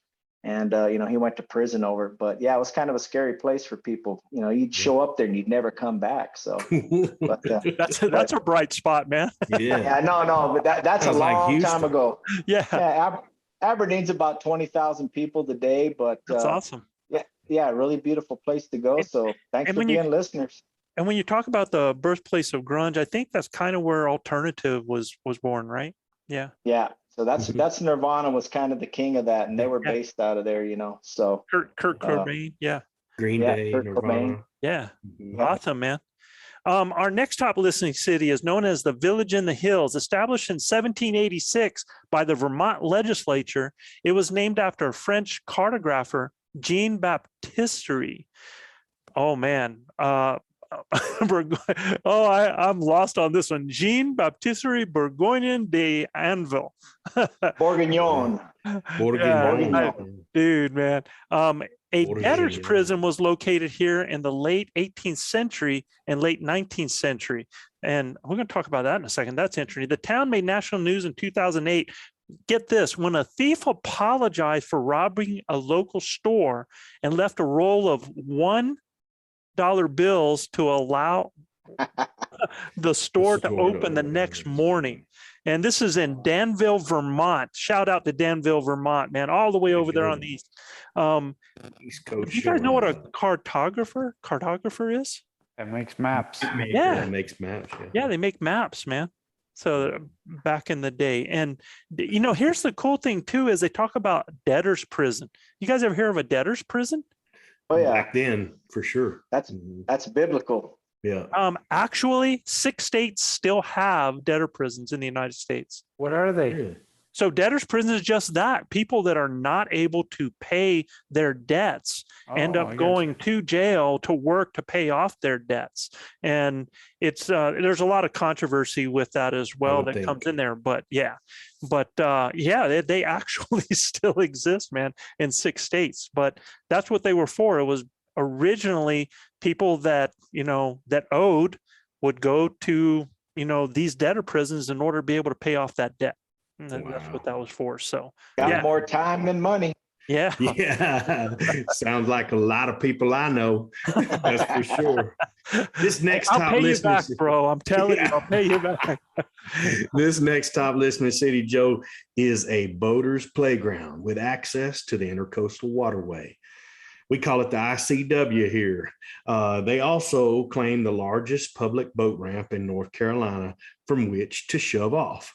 The claim inlets and ponds provide ample opportunity for fishing, canoeing, kayaking, and stand-up paddleboarding. The community is located onto the northeast side of the Marine Corps base, Camp Lejeune. The town. My dad was stationed there, bro. Yeah. The town was largely populated with military personnel stationed at half a dozen nearby Marine bases. Yep. In Hubert, North Carolina. Hubert, North Carolina. Yeah, Hubert. Yeah. Glad to have you, man. Yeah, Camp Lejeune, bud. That was that's where my dad. I think I was actually born in one of those half tin can barracks out there, man. Born in a Quonset hut. Yeah, Quonset hut. I Quonset hut. actually was born in a Quonset hut, man. They've got photographs of That explains We it. don't want to see them. That explains it. that explains it. I don't know if you know how that all went about, but I imagine they had married people there on base or something, man. Did your dad work on base? Yeah. Or was he in the Marine Corps? Yes, he was in the Marine Corps. My dad was Awesome. a sergeant in the Marine Corps. Fantastic. Yeah, you bet. Luis. All right, in 2009, the Georgia State Legislature declared the city as the bass capital of Georgia. The Flint River and Lake Seminole offer abundant fishing and water sports. Both waterways attract thousands of amateur and professional fishermen, and many of the top bass tournaments are held throughout the year. The town was named after the commander of the frigate Constitution, and none other than Bainbridge, Georgia. Bainbridge. Georgia. Awesome. And you know Gilbert's had to have been on one of them lakes. Been on Lake Yeah. Seminole a few times. Yes. Yeah.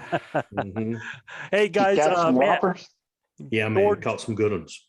Georgia, North Carolina, Vermont, Washington, all the way over on the other coast, Glendale, California. We covered both sides of the United States. Guys, y'all, thank you so much. You're the reason we're here right now. So let's get to the main content because I want to get these fellas talking there before they get drunk on us, man. You know, Too late. Too late, huh? So our main content is about elk hunting strategies and is the game the same? And, you know, we always talk about how, you know, you've got elk in Arizona, you got elk in New Mexico. Now the Rosies are a little bit different out there, but they also have, you know, they got elk up in Washington State, in Oregon. They have some of those Rockies from Wyoming, you know, because we had guys that came down and hunted hunt wars down here from like Wyoming and Idaho, and they found like there was some things that were a little bit different for them. And so, but I truly believe, and this is my theory, this is my statement, nothing behind it. I'm not an expert, but I think elk are pretty much elk. There might be a change in terrain that changes your hunting strategies and techniques because of the terrain that's there. But I think the general basic behaviors of elk are pretty much the same no matter where you go. And in order to have that discussion, we've got Mark, we've got Leigh up there in Alberta, Canada, and we're going to hit that. So you guys up there, you talk about your terrain and that you guys are hunting, and you said it was varied up there, but let's hear about it again. Yeah, so if we're going like where we are right now, central Alberta, we're hunting the foothills, they call it. So it's right before the Rocky Mountains. It's rolling hills, grassy, timber mixed in. And that's the central. If you go down south, it's pretty much same, but it gets there's almost part deserty too. In the southern, you got getting cactus, you're getting very much that deserty kind of feel, but still rolling hills and mixed in with timber. And then the northern part where Leigh hunts, it's full on thick timber. Yeah, like I would say, much to what you said, Joe, it's an elk is an elk, but where the elk lives makes all the difference. And right. The difference between what Mark usually hunts, and I spend, probably 10 days a year with Mark here in Southern Alberta and the rest of my time up in Northern Alberta hunting elk. it's a completely different game. Yeah. So it makes a Terrain's difference. different, And let's just, let's make this clear. We're saying there's a difference in the strategy, but not a difference in the behavior of the animal. Yeah, Absolutely. yeah, Is that fair? yeah. I'd say so. I mean, whether they're herding up in the bush or they're herding up in the middle of a hayfield, they're doing it at the same time. Yeah. I would agree with that. Yeah. Yeah. Do you guys prefer to hunt them in the thick forest, or would you rather hunt them on the farmlands? With the bow. Let's the talk bow.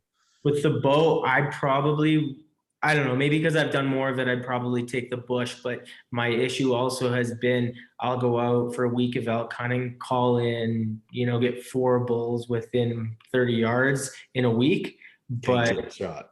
but you can't get a shot. Exactly.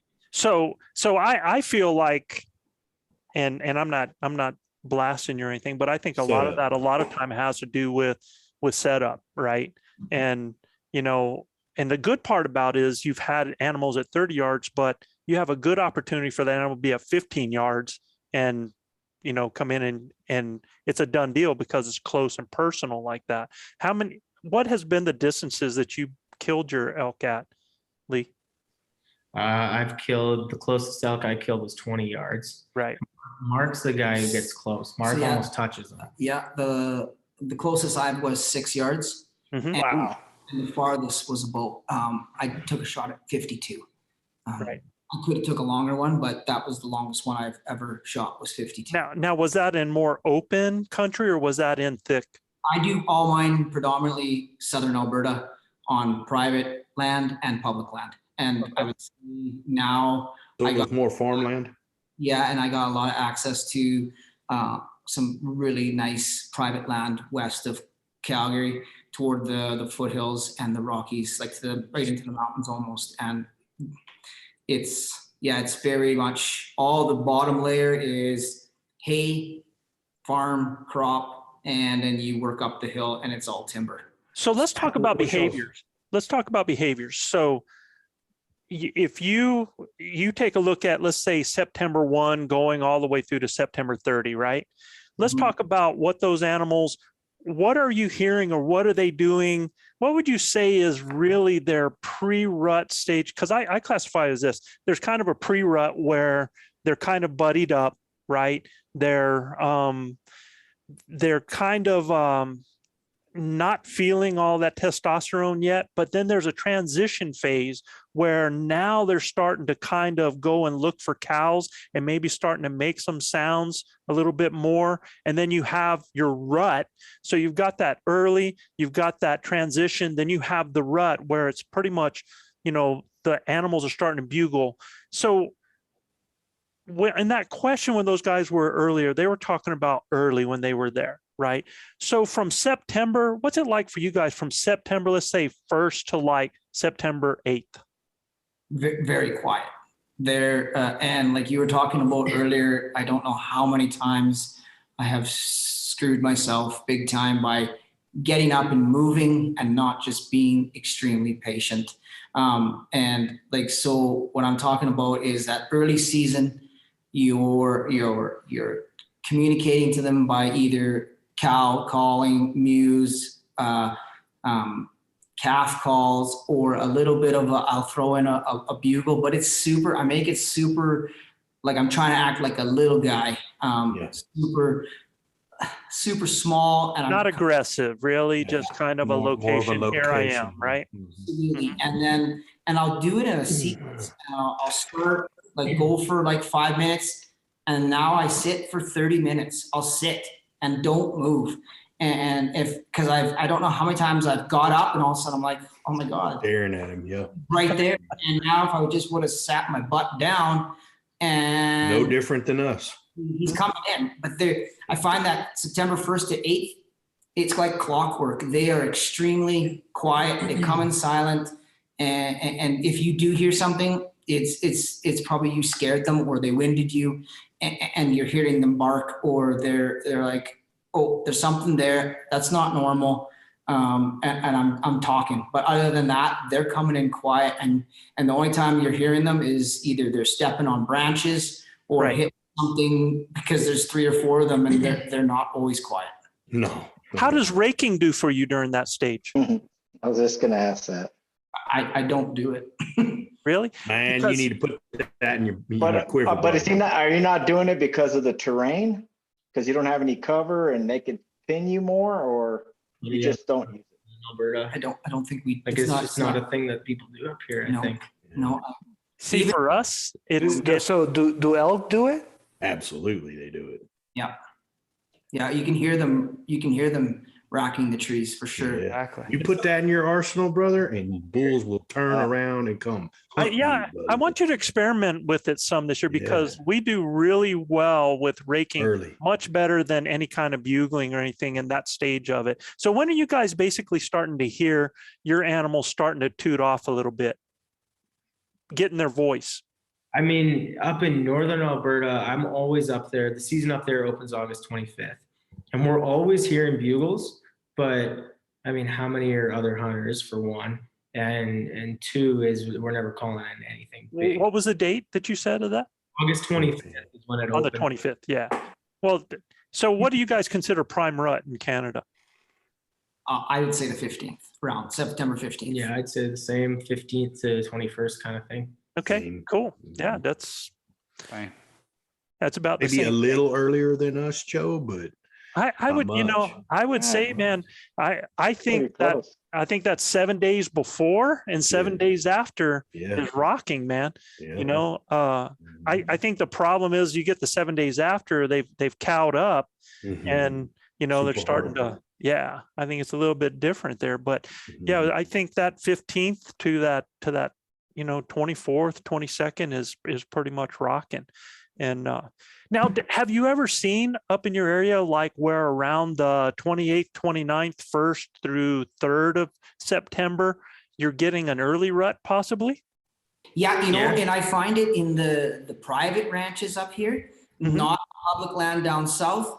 They herd up super quick. And Mhm. I would say if you're not on them in that first week, like you say, the 1st to the 8th, or even the 10th, they're going to have close to 100 already. Oh, wow. Yeah, and there's the one ranch I have private land on. There's 3 herds of about 200 each. So there's like 600 elk on this ranch. So are they hunting that ranch? Yeah, but it's What's your super, bull to cow ratio super exclusive. Bull to cow ratio, Yeah. on those private ranches? 50. I don't know. It's not 50 to 1?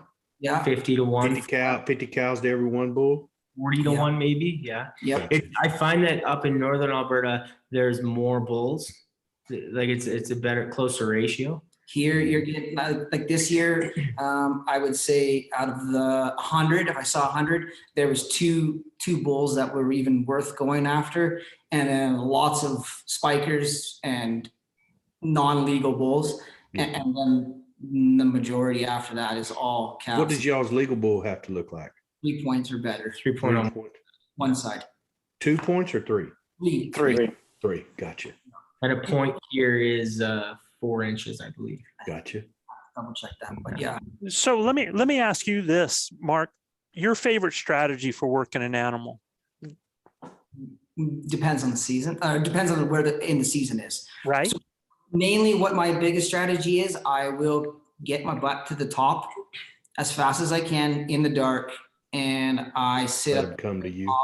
and I glass and I glass and I glass and I wait for them to catch them coming from a watering hole or going to a regular source that I've seen them, and then I make a play after that. But that's my biggest. And what about in country that you're not able to glass? Then what I'm gonna do is I'll locate. So get to I love getting high first because Yeah. Now, in the morning or evening? early morning. I want to try that when I retire. Yeah. Getting high. Oh, dude, man. Isn't that what Maybe we're we talking ought to about have here? a scene. Maybe we ought to have a scene in next year where Manano's slapping the going crap! I'm sorry, I misunderstood. I thought that's slapping what the we were crap out talking of you, about. dude. What does y'all's elevation look like there, brother? We're at right now, Calgary's 3,500 feet above sea level. Mhm. And then where we're hunting, you're going up maybe another 1,500 feet. Oh, okay. So y'all 4,500 to Yeah, 5,000. 4,500 to 5,000 in that range is Okay. probably the biggest peaks through the foothills. Yeah.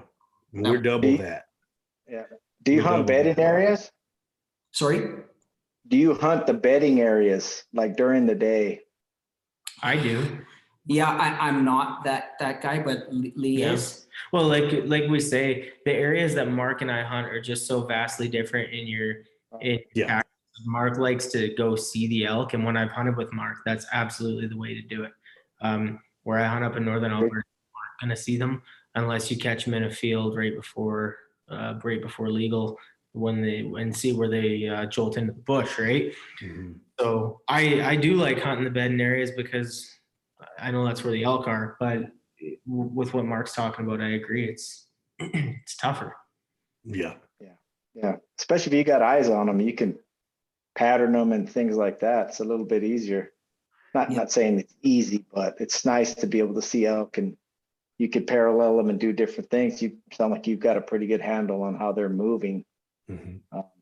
Yeah, the private land. I'm sorry. Go ahead, fellas. No, I was just gonna say the private land, we have them pegged. We know their patterns. We know where the water sources are. We know where the food is. Yeah. And nobody's going to mess with them. They're not going to mess with that pattern, right?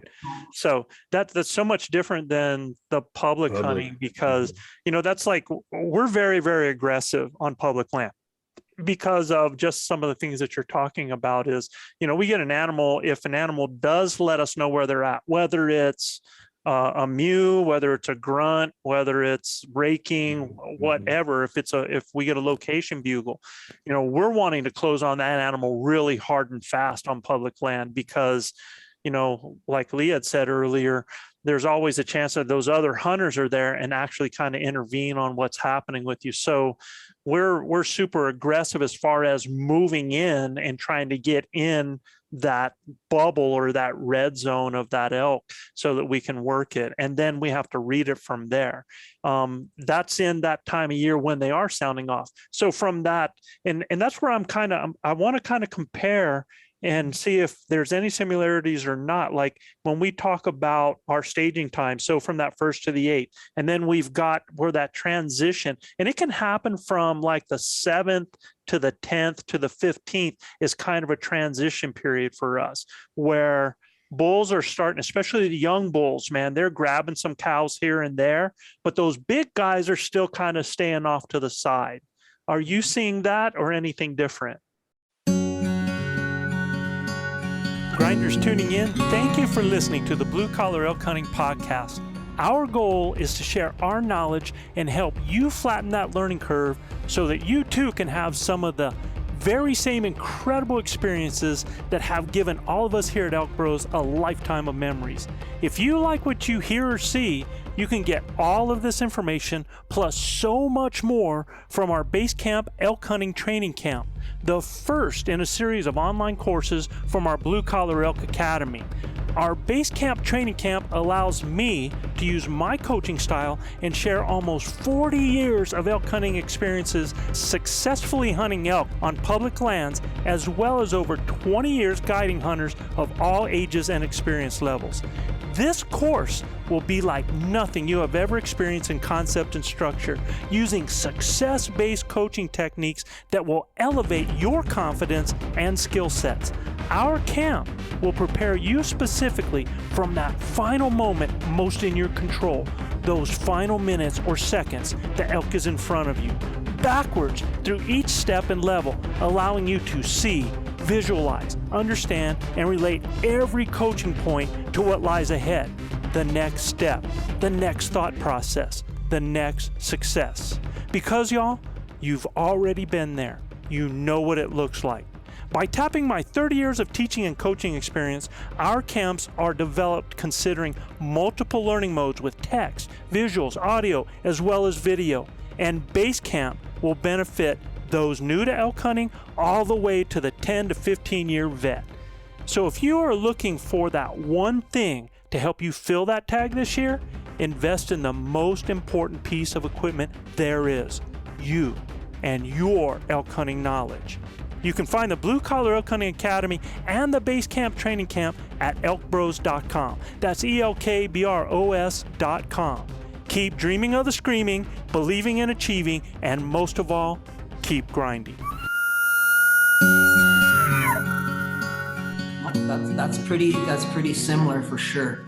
And I'm finding that they'll hold up as long as they can. We'll get the smaller, younger bulls, definitely spikers, 100% coming in all the time. Yeah. And they'll either one will come from one side and one will come from another side, and they'll flag you, like they'll flank you. I mean, one spiker will come from here, and a 3-point or a 4-point even will come from over here. And we're seeing the same thing, and they're holding up. They're not coming in.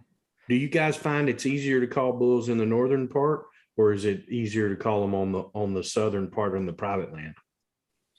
I don't know. My experience would be that it's probably easier to get a bull talking up in the northern part where there's a lot of cover And less cows. But I mean, we've had them talking a lot both ways. It's Depending on the time of might be year. easier to get one talking to you when there's a ton of cover, but then your odds of killing one when it's within range are a lot slimmer too.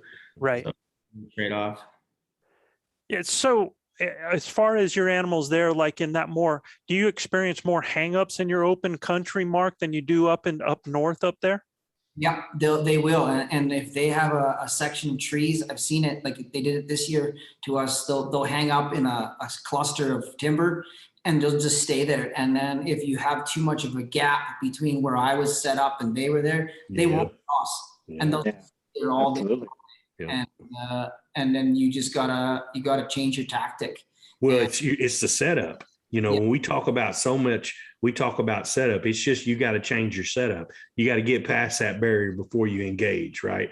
And then things will work in your fashion. I've seen this 1,000 times, man, where the calling was great, everything was good, bull was cooperating, and instead of me being on one side of the cover, I was on the other side. Bull steps out into the open and he's got 75 yards across there. I'm on the other side. He's supposed to see elk, right? And he ain't seeing elk. He's just hearing it. And they're smart, man. They are not absolute fools. They are herd animals. And when they don't see something and they've felt a little pressure already, they're like, fool me once. I've been there, shame on me. I'm out, So for me, learn so much about, okay, well, if I think they're in that timber, I'm going to set up on the north side of that timber instead of on the south side. So I don't have that obstruction to deal with. Mm-hmm. And it happened to me this year, and I knew it. R.C. Knox and I had a bull talking to us. There were actually 3 bulls on the other side of this little knoll, and there was a little tranos that ran through there, man. That tranos was probably about 40 foot deep and about 60 foot up on the other side. And I knew beyond a shadow of a doubt I needed to get to the other side of that. But the wind was so jinky that I felt like if I did, I'd probably blow them out of there in the process. But hindsight's 2020. If we'd have made it to the other side, we called those bulls all the way to the edge. They're standing there looking at us, and RC's looking at me like, dude, you exactly pinned it. You called like what was going to happen. There's nothing we can do. They stood there, didn't see the party taking place, and que sera. They turned around, went the other direction. But I don't know whether they smelled us or what, but RC said they got disenchanted and moved. But if we would have went across and got to the top of that ridge, we'd have killed a bull that was coming in to begin with, right? So I feel you guys' pain, but so much of our I wouldn't say failure, but so much of our inopportune is because we don't set up right. That's number one is because people have to remember with elk, they're just like people, exactly like people. Seeing is believing. Yeah. They are visual first. Yeah. And, we always talk about elks how incredible their smell is, their ability to smell. But that's actually third on their list, man. They want to be visual. They're going to go to the auditory, and then they want to check it with their nose if they can, right? But if they come out there, if they're in a gap of trees and you're sounding off on the other side because he's displaying and he's got cows, he's like, you know where I'm at. Let me see you, man. And you know, when you see bulls out in the wide open fighting each other, it's because they've seen each other, man. They've displayed, you know, and so that visual act of dominance of mad dogging each other makes them come out in the wide open and just get after it because they see visually. So if you set up and you're sounding like an animal and there's a gap where they should see you and you're not there, it's a done deal, man. It's not going to work out for you. That's why that thick country, like Leigh's talking about up there, is so much. Yeah, you can have animals at 30, 40 yards and not get a shot. But I would much rather have that encounter where I'm there at 30 and 40 and maybe work on, you know, if I can work on my setup there, than be stuck someplace looking at animals 150, 80 yards, you know, away and have no opportunity to get in on them, you know. Well, and you know, Joe, I've had bulls as close as 12 feet. Man, I mean, 12 feet standing over me, looking at me and Chav, and I just keep making little bitty herd sounds or cow sounds with my bugle tube behind me, right? Settle them down because they got all the wind, got them all jinky. And look, I mean, they're standing across a barrier anyway. And at the end of the day, if you can make them feel comfortable, even when you're in that thick stuff, guys, even when you're in that thick stuff, you can make them feel comfortable. You can get away with a little bit of movement to get in there and make your shot. You know, a lot of movement and a lot of noise because you can absolutely bugle your way. You can absolutely bugle your way right to one of those bulls, and he will stand there and watch you do look for you, right? Yeah, he will stand there and watch you. He's going, well, that don't look like an elk, but it dang sure looks like something moving and it's bugling. By the time that he figures it out, you can be at full draw and be in there in his kitchen in 25 yards and make it happen. You know, for us, we blow, you know, Joe and I blow up so many different opportunities because we're super aggressive in nature in getting in there. And, you know, I can't tell you, I mean, as many good encounters as we've had, we've blown up twice as many because we get in there and push the envelope. But that's how you become successful at elk hunting. You got to have those opportunities. You know, if you don't, you're only going to get one or two in a 5 or 7 day hunt. Man, you got to make good on it. So I'd rather have 10 or 12 opportunities, you know, blow 5 or 6 of them, have a couple of shots where we can make it happen. What about during your prime rut, man, when they're cowed up, when you got those herd bulls that have got, and let me ask you, what size groups of herds are you finding with your bulls up there? Are you finding, like in Colorado, we experienced like a bull with 1 cow, 3 cows. I don't think, you know, maybe 5 cows.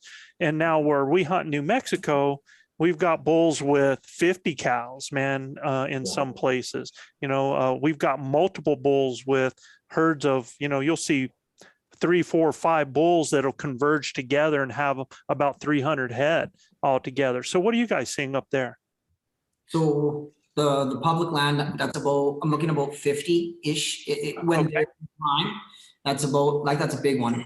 In the public, big, that's huge. But your minimum 20 to 50 in the public. And like I said, on these private ranches, we're talking 200. Yeah, 2 or even 300 I've seen. 200 cows with 1 bull? Yeah, but like no, you guys, 5 maybe, max 5. Bulls, gotcha. But 1 bull that's clearly running the show. That's a lot, man. Yeah, and that has to do with their. Do you guys feel like you have a solid age class, or is there only a few mature, really big bulls with a lot of dinks? Yeah, even Alberta in general, and somebody's maybe going to correct me on this, but there's not a lot of massive 400-inch bulls here. Sure, you're not getting that. So what would you say your class bull is there generally? 330, 340, and you're that's a good bull, man. Yeah, that's a giant, dude. Yeah, people don't understand, man. You know, Pope and Young's 260, 270, something like that. Yeah. I mean, in Colorado, Jiminy Christmas. I mean, definitely a half dozen 370 plus bulls killed in Alberta every year. Yeah. But I mean, It's a shit, big province though, buddy. It's a big like, place. big province, but the population of Alberta is probably what, not even, maybe 3.5 million, maybe. Gotcha. It's not that big. Right. How many elk hunters you guys think Yeah, are in the pressure. room? What's your hunting pressure like? Yeah. Land's awful. Yeah. Yeah, there's a lot of people. And Really? especially with COVID lately, it's We feel your pain, brother. bombarded with people. So yeah, the public lands suck lately. Just and you're getting a lot of people just trampling everywhere. Yeah. What's a tag cost what's a tag cost? Oh, $26. For y'all? Wow. That's Say awesome. that again. Say that again. $26. Canadian too. And Canadian. that's like 18 American, I think. What is it? What do they charge a foreigner?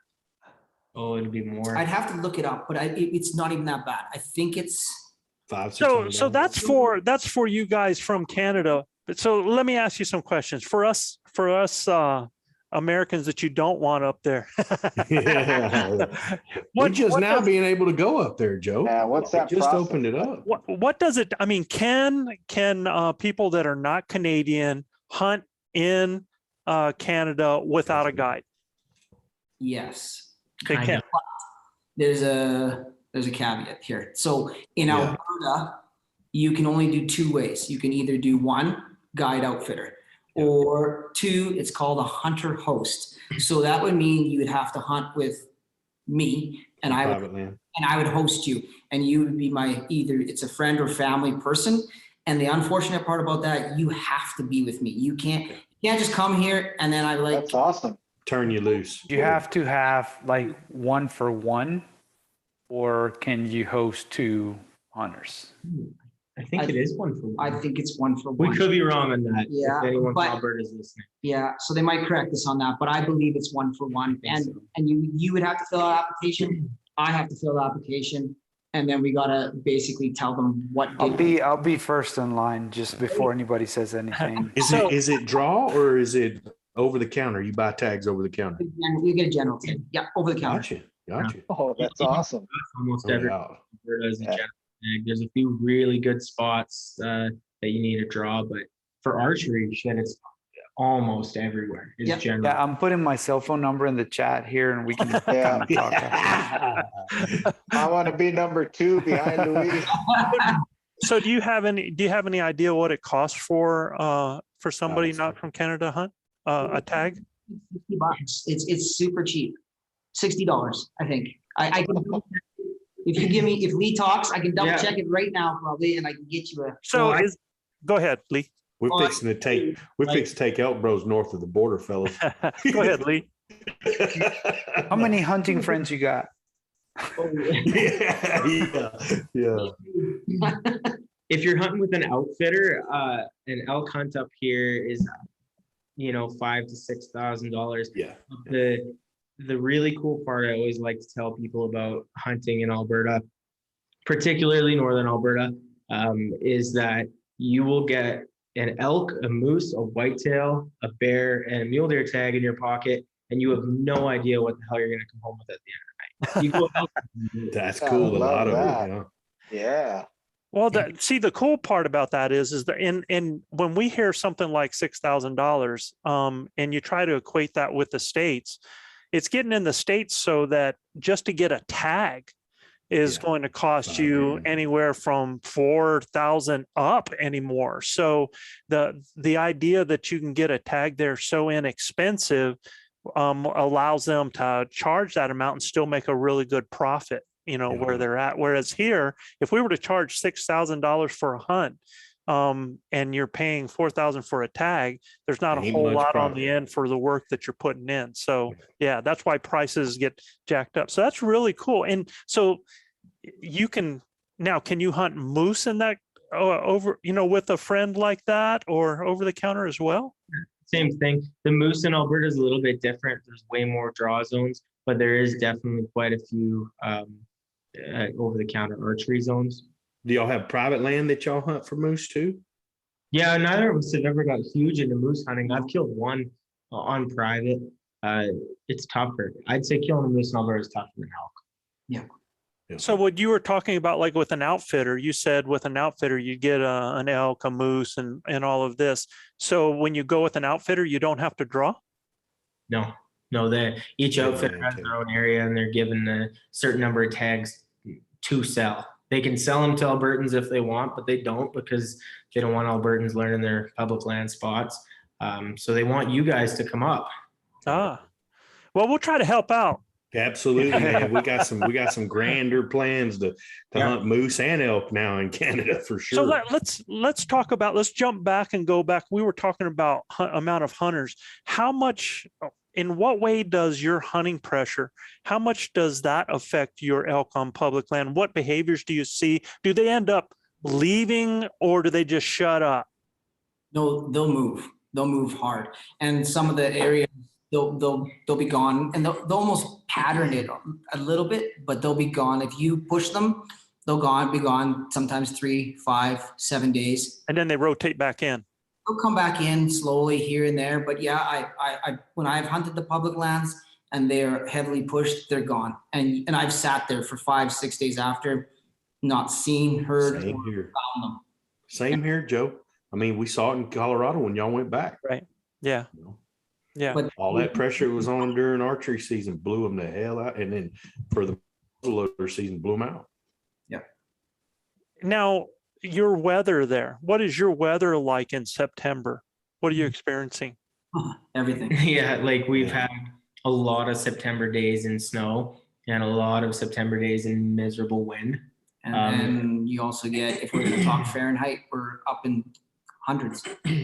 Yeah, like days where if you kill an elk, you're crapping your pants trying to get it out ASAP. Like you Get just it cool down. Yeah, and then, but it usually the mornings start at around 32 degrees. Mhm. And by the middle of the day, you're up close to 100. And Dude, you guys aren't hunting in Canada. You're hunting in New Mexico. Yeah. Man, The cool thing about where we hunt in New Mexico and a lot of places in Colorado is the elevation.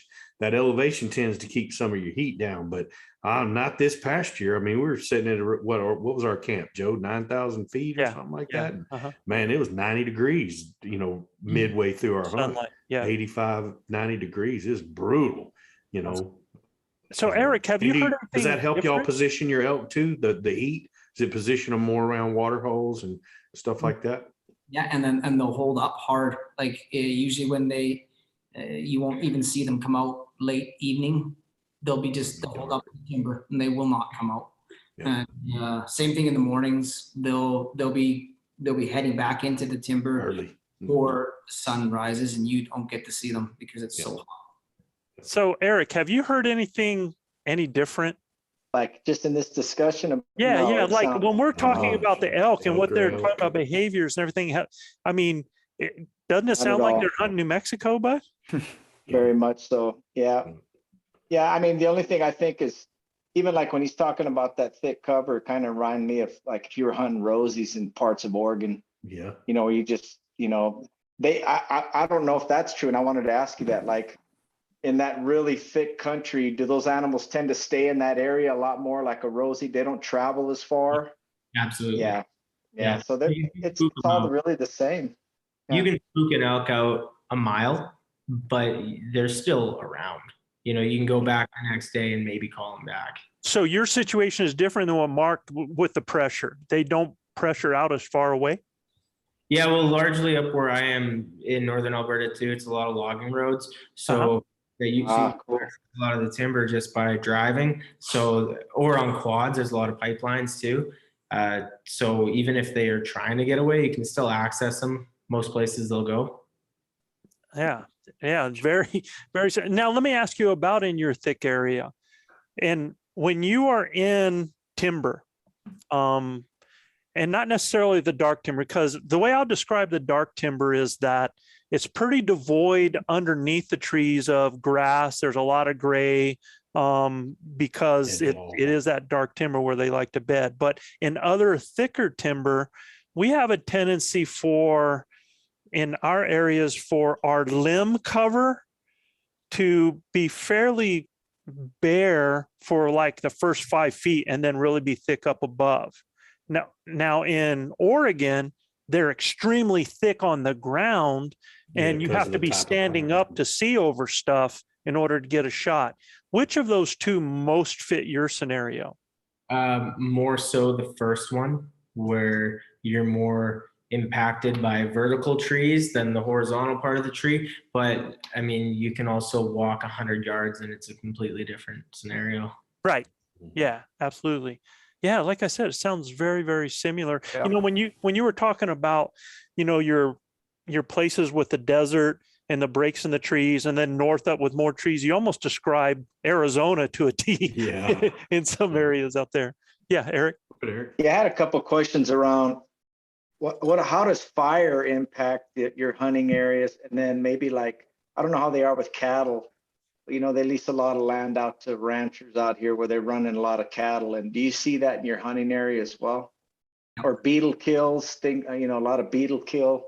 Yeah, what we'll find is if there's cattle, and so in a lot of the public land, it's leasing graces. So they'll Right. everywhere. So they're used to them. They don't mingle though. Like you won't have a herd of cows and then a herd. They won't stick together. They kind of. They're competing for the same food source. Grass, So. yeah. Right. Yeah, so they Depending on the amount of animals that are grazing that area. Yeah. True. And then as for forest fires, I find we've had a lot lately, and I think when it blows through initially, the animals are gone. But after, it's such a Coming right back. rich, because like Rich. all of environments, like all that. How quick will they come back? How quick will they come back to a burn area? As soon as it starts blooming? When the nutrients are back and the grass is starting to grow, they're back, Yeah. they're back in there, and you'll see Yep. the fallen burnt timber. They're still in there, and they're eating, and they love it. They love that area. Yeah, man.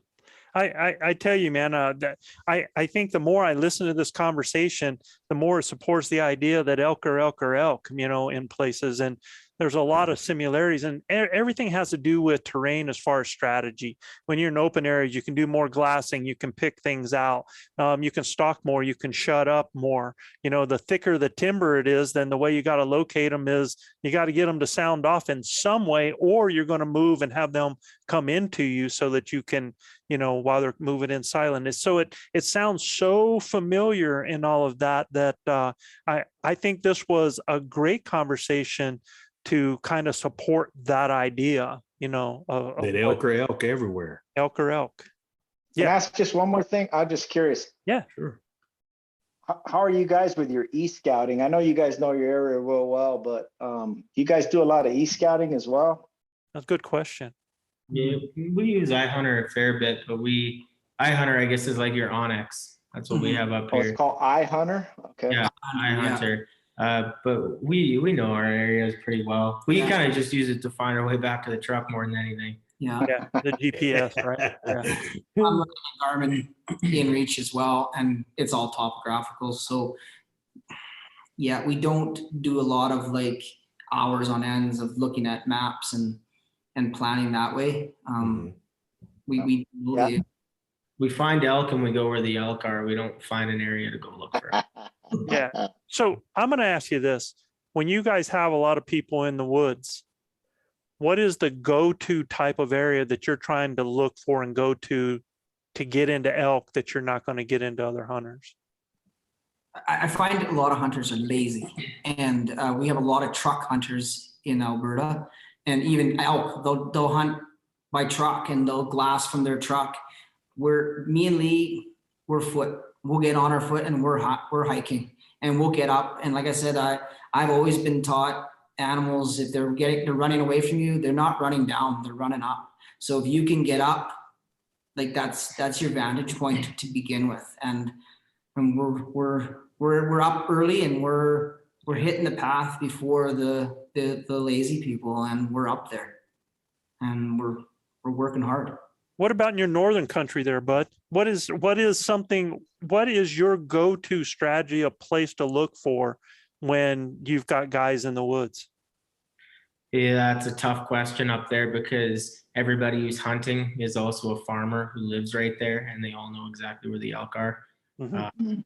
So to be honest with you, a lot of that comes down to just local know-how. They know where they are, and getting your truck out early enough that you're parked in a spot before someone else. Are you finding them in the same places every year?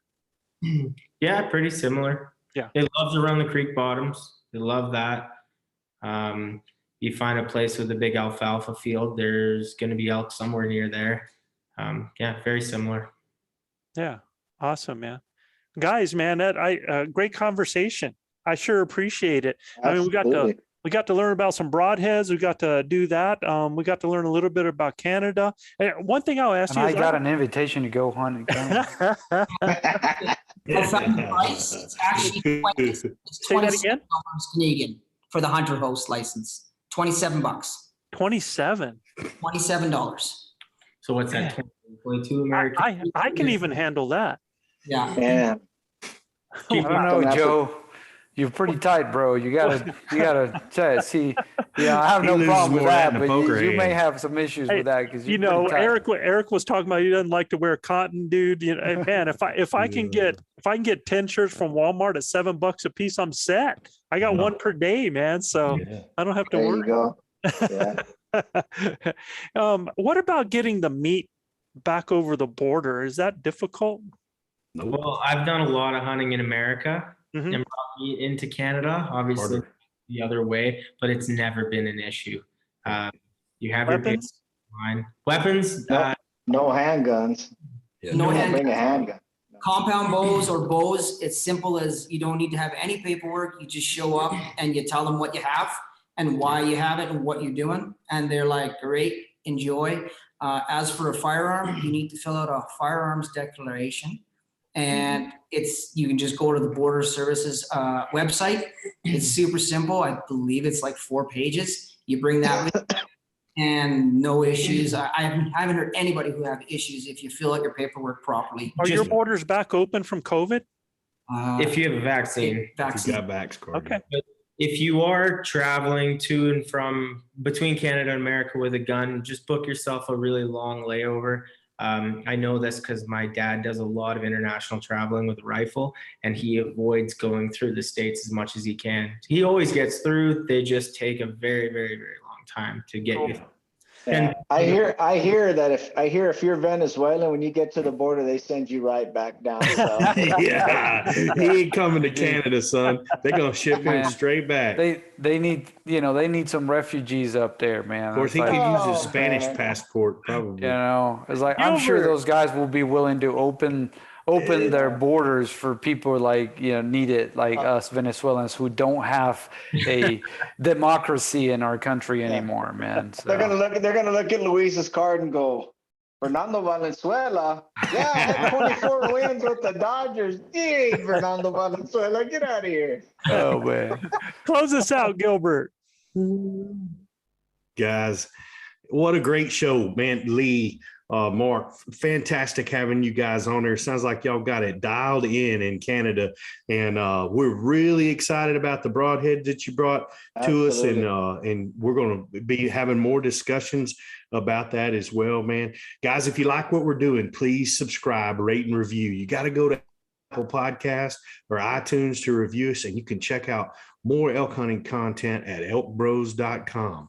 And also, guys, just a reminder, first of all, for our Elk Bros Hunt giveaway, go to elkbros.com/hunt or elkbrosadventures.com, our new webpage, and you can find out how to enter for a giveaway on our hunt and come hunt with the Elk Bros this September. Come on. That's right. We will Yeah, have the Canada everybody boys in can sign up camp for now. that.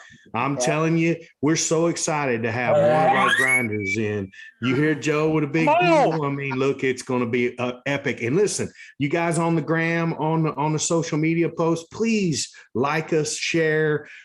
Please do all of that. That's going to really help our cause to get it out to more people. And if you like, if any of our listeners would like any of their questions answered on our show, just send your questions to info@elkbros.com. That's info@elkbros.com. And like like we say down here in the Lone Star State, husbands, kiss your wives, wives, kiss your husbands, hug your babies, keep your broadhead sharp and your powder dry. And we'll see you next week right here on Blue Collar Elk Hunting.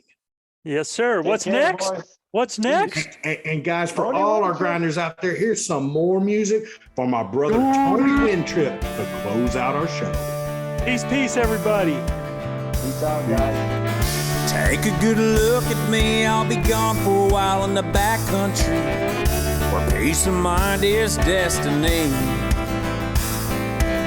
I hit the trail with the pack on my back, mountain house meals in a bivy sack. I'm gone for a while, baby, take a good look at me. And my freedom, freedom in the woodlands, wild and free. My freedom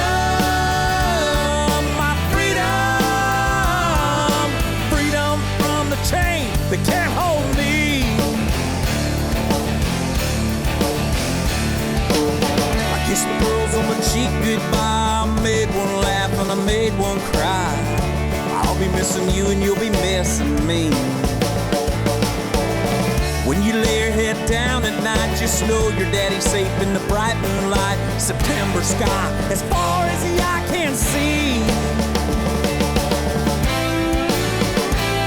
My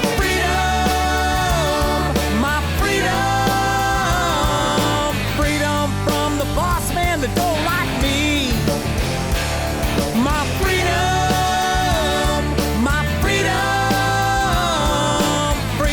in the woodlands, wild and free.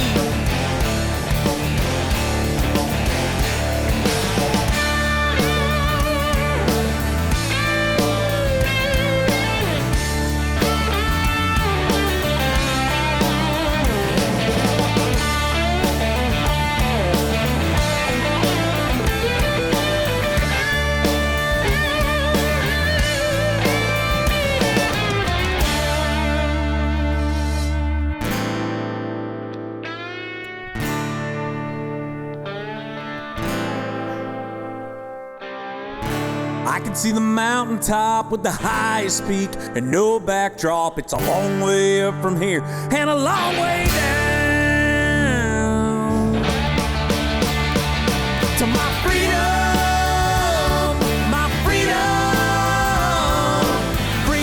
in the woodlands, wild and free. My freedom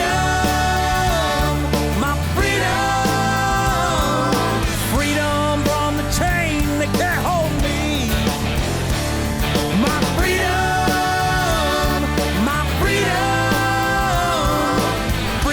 thanks to those that have fought for me. My